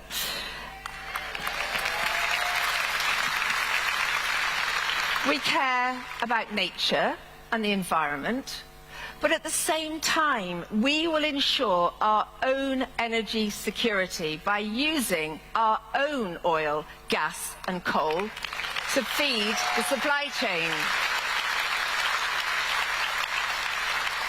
reducing energy costs to business, because we care about business. We will support small and medium-sized businesses by abolishing business rates on our high streets to support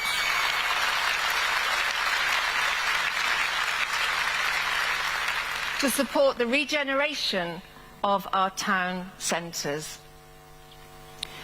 We care about a jobs market based on merit. We will put an end to diversity hires.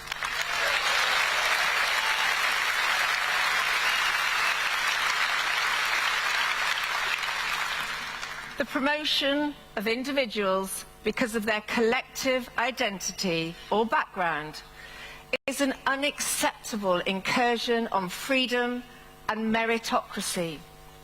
Organisations must be able to hire the best person for the job, no matter their sexual preference or the colour of their skin.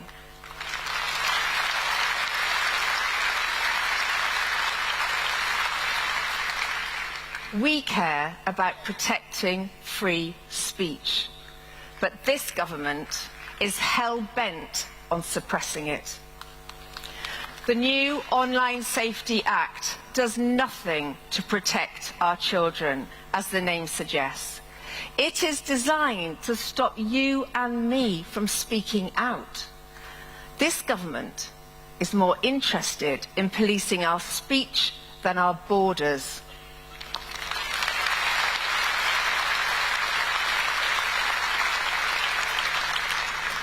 When Reform is in government, we will repeal this so-called Online Safety Act because we must fight to keep democracy.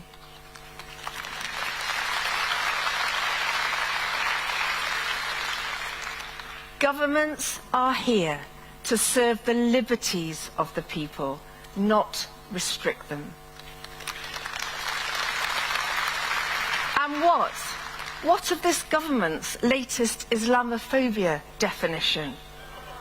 We could be prosecuted for saying anything critical of Islam. Whilst we respect other religions, we are fundamentally a Christian country.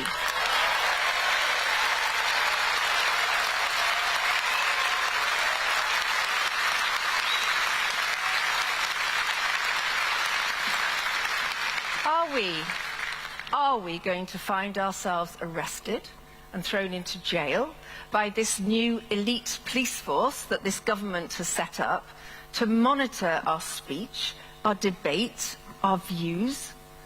Well, I will see you in jail because I will never be silenced as I speak up for you and this country.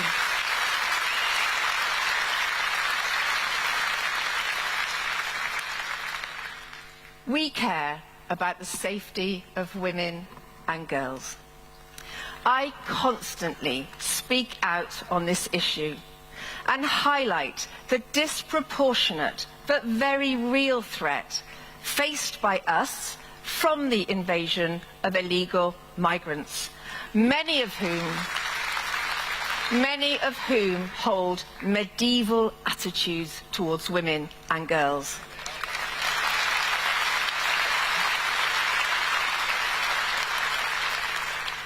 Rape and sexual assault cases have risen dramatically over the last 20 years in this country, in line with the rise of foreign nationals now living in our communities.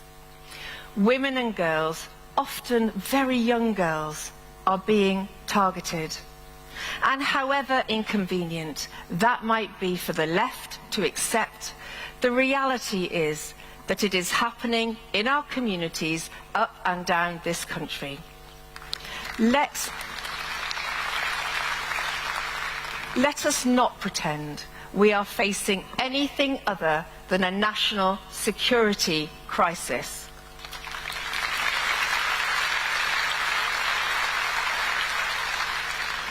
This government is giving a platform to those that want to see our society changed beyond all recognition.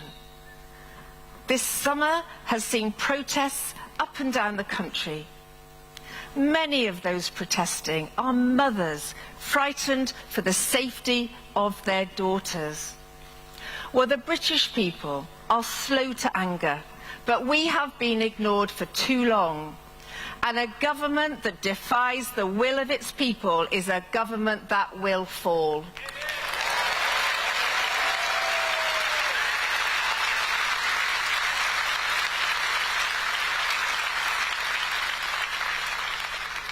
Only a reform government with our deportation policy of identify, detain, deport will remove illegal migrants and protect our women and girls.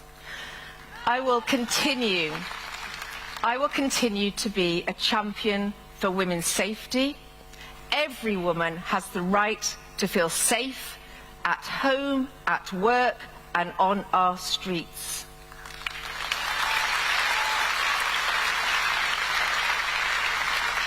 On Reform's watch, a biological male prisoner will never serve time in a woman's prison.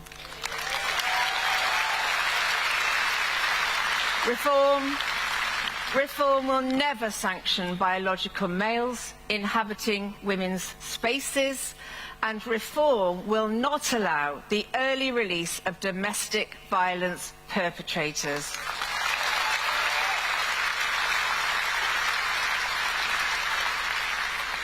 And we care about crime. We have this summer undertaken our Britain is Lawless campaign with key policies that a reform government would introduce to restore law and order in this country. Because we are allowing our high streets to be overrun with organised crime. Trading standards teams need to be empowered to shut down these crime hotspots. Turkish barbers, nail bars, vape shops, staffed by a ready supply of migrant workers. Furthermore, we should be prosecuting the landlords that knowingly allow this crime to go on in their properties.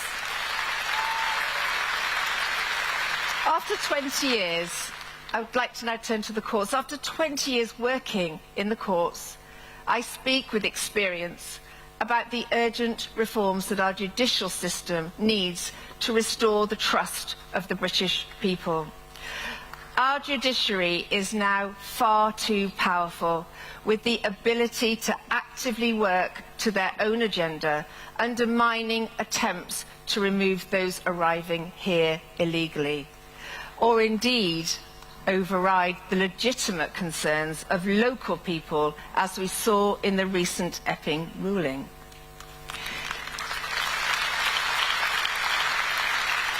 The industry of left-wing human rights lawyers will be no more once we leave the ECHR.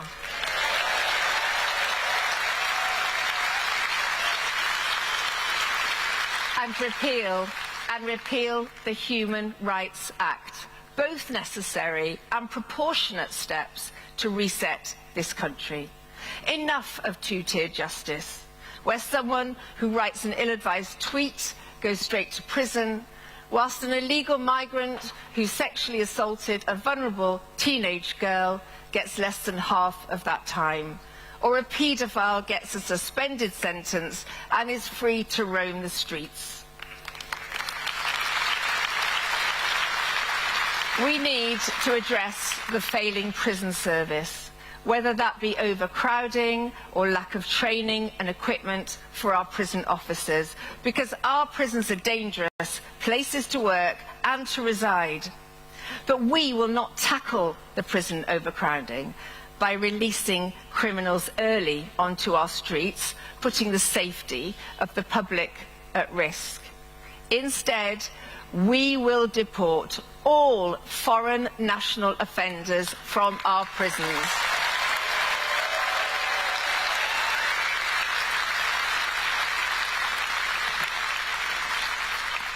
And we will build Nightingale prisons in the same way we built Nightingale hospitals during the pandemic. We can do this. It's about the will of the government to do it.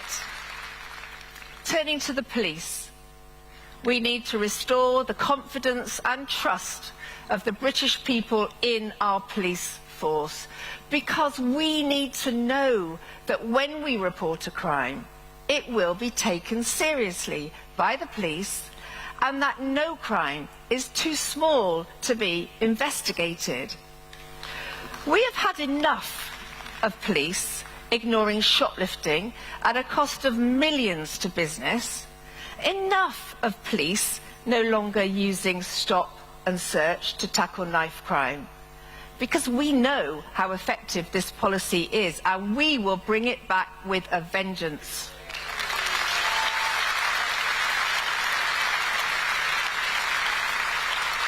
And we have had enough of woke policing. Police appearing to sympathise with protest groups that simply do not reflect the views of the majority of the British people.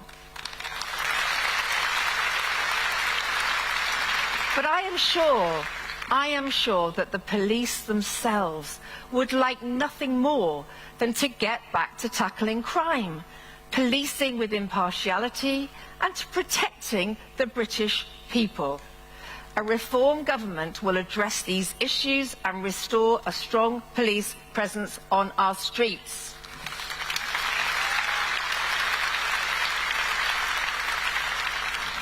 Whether it's the judicial system, the prison service, the probation service or the police, reform will have robust and costed policies on each in our manifesto. So, to conclude, conference, your reform politicians are real, we are fearless, and we love this country.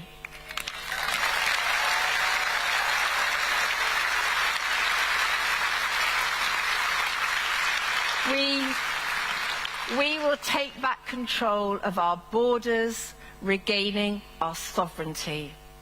We will deport all illegal migrants to their country of origin. We will restore law and order to our streets. We will reinstate free speech. And we will proudly fly the Union Jack from all government buildings and public buildings.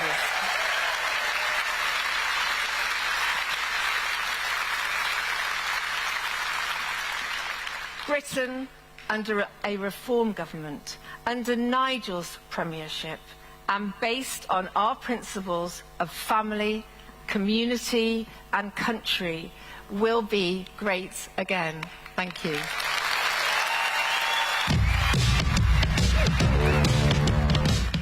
Hello, welcome back. You have been listening to Sarah Pochin, the first female Reform Member of Parliament, talking live at the party conference now. She won Runcorn and Helsby with 6-vote majority. Lots of you loving what you've heard her say. So let's go straight to Christopher Hope, who is at the conference for us. Christopher, lots of comments coming in from viewers who are saying she made a great speech. How can you disagree with anything she said? What did you make of it? Well, Dawn, that's right. It's almost a wish list of the right to politics there, talking about the British people have had enough. She would repeal the inheritance tax on family farms. A new group called Farmers for Reform set up. Veterans won't be prosecuted for doing their job, she said.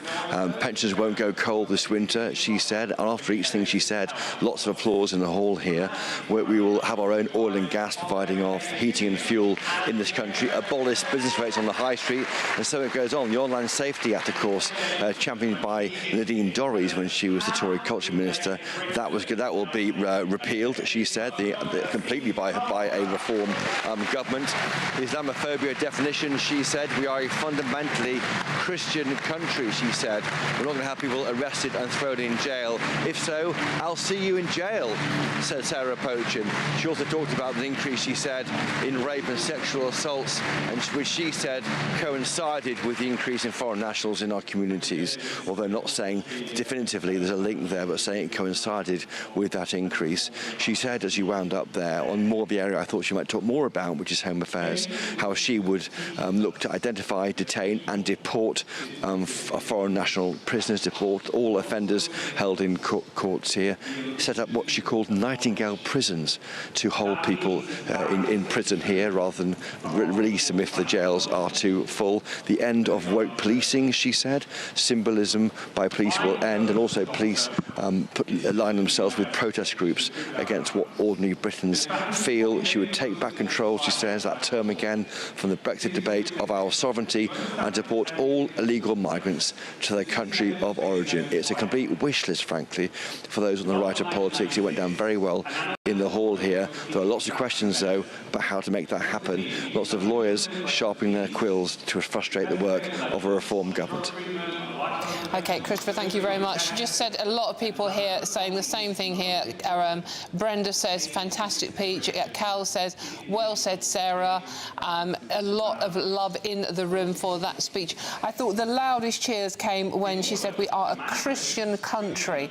Lots of cheers for that one, I noticed, and also when she talked about leaving the ECHR. Of course, as you say, Christopher, these are wish lists. A lot of things that are hitting all the right notes, but how achievable they will be, especially when reform will have to deal with the civil service. That's right. I think that's always the frustration. They come into the government, these parties with big ideas, and then the blob, the civil service, frustrates that work.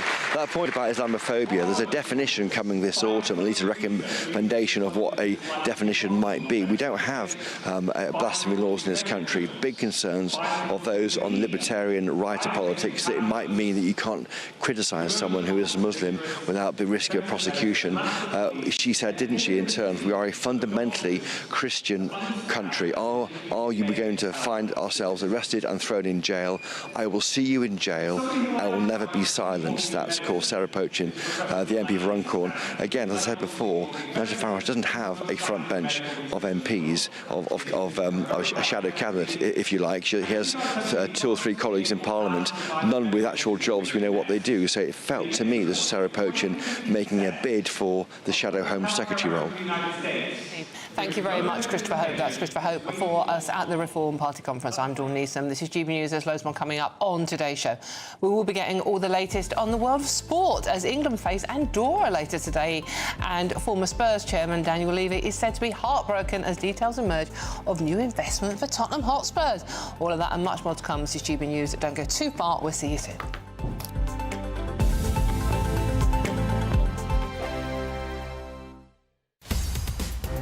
In the GB Newsroom, we bring you the news as it happens. With our team of dedicated journalists across the UK, we're ready to keep you up to date with what's happening every half an hour, every single day.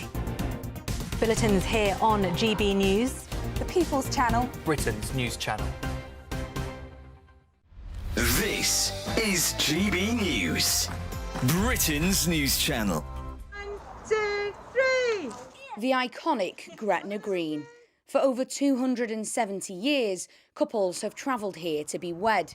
What started in 1754 as a way for under-18s to marry without parental consent has now become a hotspot for lovebirds to say I do. Guys, you've just gotten married here at Gretna Green. How are you feeling?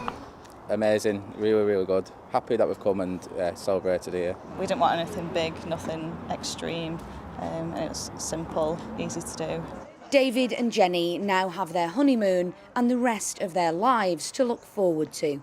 But, as is the story for most modern couples, getting married wasn't just about love.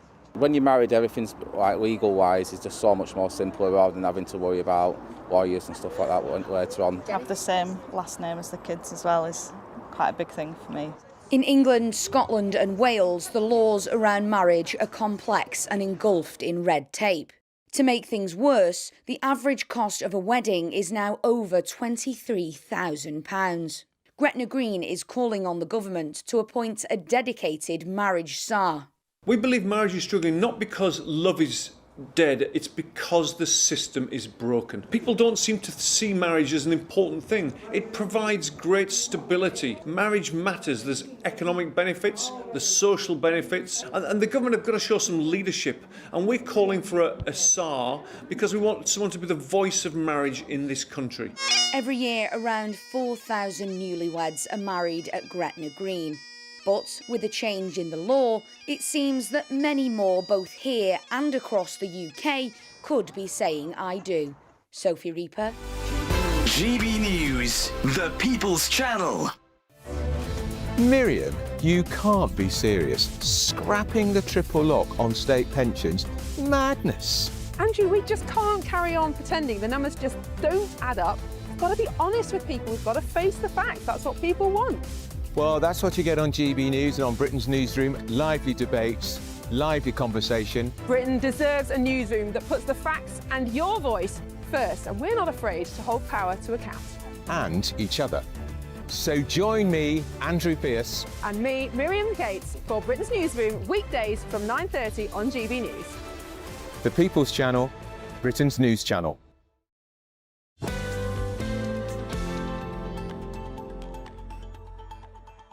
Hello, welcome back to the weekend with me, Dawn Neeson. Lots of you getting in touch just very quickly about Sarah Pochin's speech at the Reform Party conference. Jeff says, what a great speech, well done. Walskeep says, Pochin for Home Secretary. David says, we do live in a Christian country, just doesn't feel like it sometimes. And I'd say lots of, yeah. And Nikki says, Sarah Pochin is great, probably the best speech yet, apart from Nigel. OK, lots of them coming in. Do keep them coming in, gbnews.com/your say. But now, gear change, because we're going to talk about sport. We have got the wonderful Aidan McGee in the building with us. And I have to talk about Spurs. And as a West Ham fan, this pains me enormously. But Aidan is a complete sadist. Aidan, let's talk Spurs. Yeah, look, why don't we just wind the clock back a couple of days? We know that Daniel Levy, the chairman, the minority shareholder there, when he announced he was leaving the club, it looked for all the world as if he was leaving of his own accord. He'd done 24 and a half There's a lot of that I'm stepping back at the moment when you're not really, you're kind of being pushed. You know what? In the last 20 years or so, football has imitated politics more than ever before. Some of these offices are just so high-powered now and so high-pressured that they have to behave like ministers almost. You know, not just owners, but also sometimes players and managers even. In fact, very often managers. But that was a case in point this week. It's emerged over the weekend. It started seeping out yesterday that maybe it wasn't his decision. It's a story on the front of the Telegraph pull-out today by Matt Law saying that Levy was actually left heartbroken by the fact that he's been basically given the push for a job that Harry Redknapp actually said this week was Daniel's life, and he should know because he worked with him for 4 years as the Tottenham manager. Now, you look at his legacy, you'd have to say that the stadium was a huge thing, £1 billion. They were criticised at the time, weren't they, Dawn, because Arsenal were first out the blocks in 2006. They were later than West Ham doing it as well, and lots of other clubs around the country, but they watched and they waited, and I believe they built something better than the Emirates, and the matchday revenue is close to £5 million now. So that puts it up to over, if you average that out to 25 matches, or aggregate it rather, you're probably talking something towards £80 to £100 million, give or take. And then they've got the training ground as well, which opened in 2012. Training ground's super important because you want players to stay there most of the day. It needs to be better than their house, better than when they go home to. And that's what, if you want to eat good food and practice their free kicks, set pieces, corners and what have you, it needs to be absolutely magnificent. So that point of view, you can't argue what he's done, but you have to say that there have been times, like when Pochettino got them to the Champions League final in 2019, should they have backed him? They didn't sign a single player after that. They sacked Mourinho 3 days before they were in the League Cup final. Apparently that was a financial issue. And then all the way forward to this summer, they missed out, didn't they, on Ebery Eze, poached by Arsenal at the last. Eze, incidentally, is starting for England against Andorra today at Villa Park at 5 p.m. That news had just emerged in the last sort of half an hour or so. But to be humiliated in that way, to have that deal in front of you, and they were working on it for weeks, and then Arsenal to come in and just take him. And then Morgan Gibbs-White. These are players, Dawn, who were ready to go in the first team. These weren't players who were going to be thrown into reserves for 2 years rather, and then given their chance later on. And they were hit or miss, so it was not definitely sure that they're going to perform. But these were ones who were ready for the first team, and it's disrupted their preparations despite having quite a good start. And I think the owners looked at that and thought, how much longer can we go on operating like this, quibbling over just a few pennies when we should be signing these players, young players or players at their peak, who can get them where they want to go. And so I think that if there is going to be major investment coming in, there's rumours of investment from Saudi. Maybe they thought Daniel Levy should. It was the time for him to be removed, and having achieved a good body of work at Tottenham, particularly off the pitch, and a lot of it on the pitch as well, maybe it was time to move on. But yeah, the story this morning that he's heartbroken, and I guess if you feel so attached to a club, you're going to feel like that, won't you? Well, exactly, and we do have to talk international football as well, because it's the international break, which is my pet hate. I know a lot of people feel the same. It's like, I just want to... Wake me up when the World Cup's on. Well, kind of that, yeah, but I know we have to qualify. But England are playing Andorra. What are the other home nations got coming up? Well, Scotland last night drew against Denmark. We've got Ireland Republic of Ireland in action tomorrow. Wales won against Kazakhstan in the week, and they play Belarus in Hungary on Monday. Belarus, of course, excluded because of the war. OK, fine. Thank you very much. Thank you very much, Aidan McGee. Thank you for watching. Don't go too far. The wonderful Nana Akua is coming up next. I'm back tomorrow with a very tasty lunch for you. But for now, thank you for your company. Enjoy the rest of your evening. And, yeah, Nana's up next, and she's got a real humdinger of a show for you. See you soon.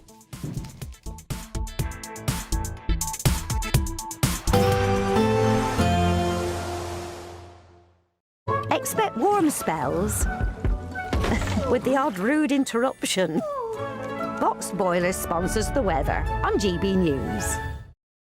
Good afternoon. Welcome to your latest GB News weather from the Met Office. So there's been plenty of sunny spells around for many of us through much of today. But those winds are going to be increasing as we head through the rest of this evening and turning quite a bit warmer than it's felt recently. We've got low pressure situated out to the west of the UK, high pressure out towards the east, and the squeeze in the isobars between those two systems is what will strengthen those winds as we head through this evening. For many of us though, plenty of clear spells as we head through Saturday evening and into the early hours of Sunday morning. Bit cloudier across parts of Northern Ireland, western parts of Scotland. Some outbreaks of showery rain pushing up from the south, so turning quite a bit wetter here. And those winds really strengthening across the whole of the UK, but in particular across the west. And that means quite a mild night to come for many of us. Temperatures perhaps holding up into the mid, maybe locally high teens. So a mild and muggy start to the day on Sunday. Across the southeast of the country, though, quite a bright start, some sunshine to start the day. But across the southwest, those outbreaks of showery rain arriving quite early in the morning, and across parts of Northern Ireland,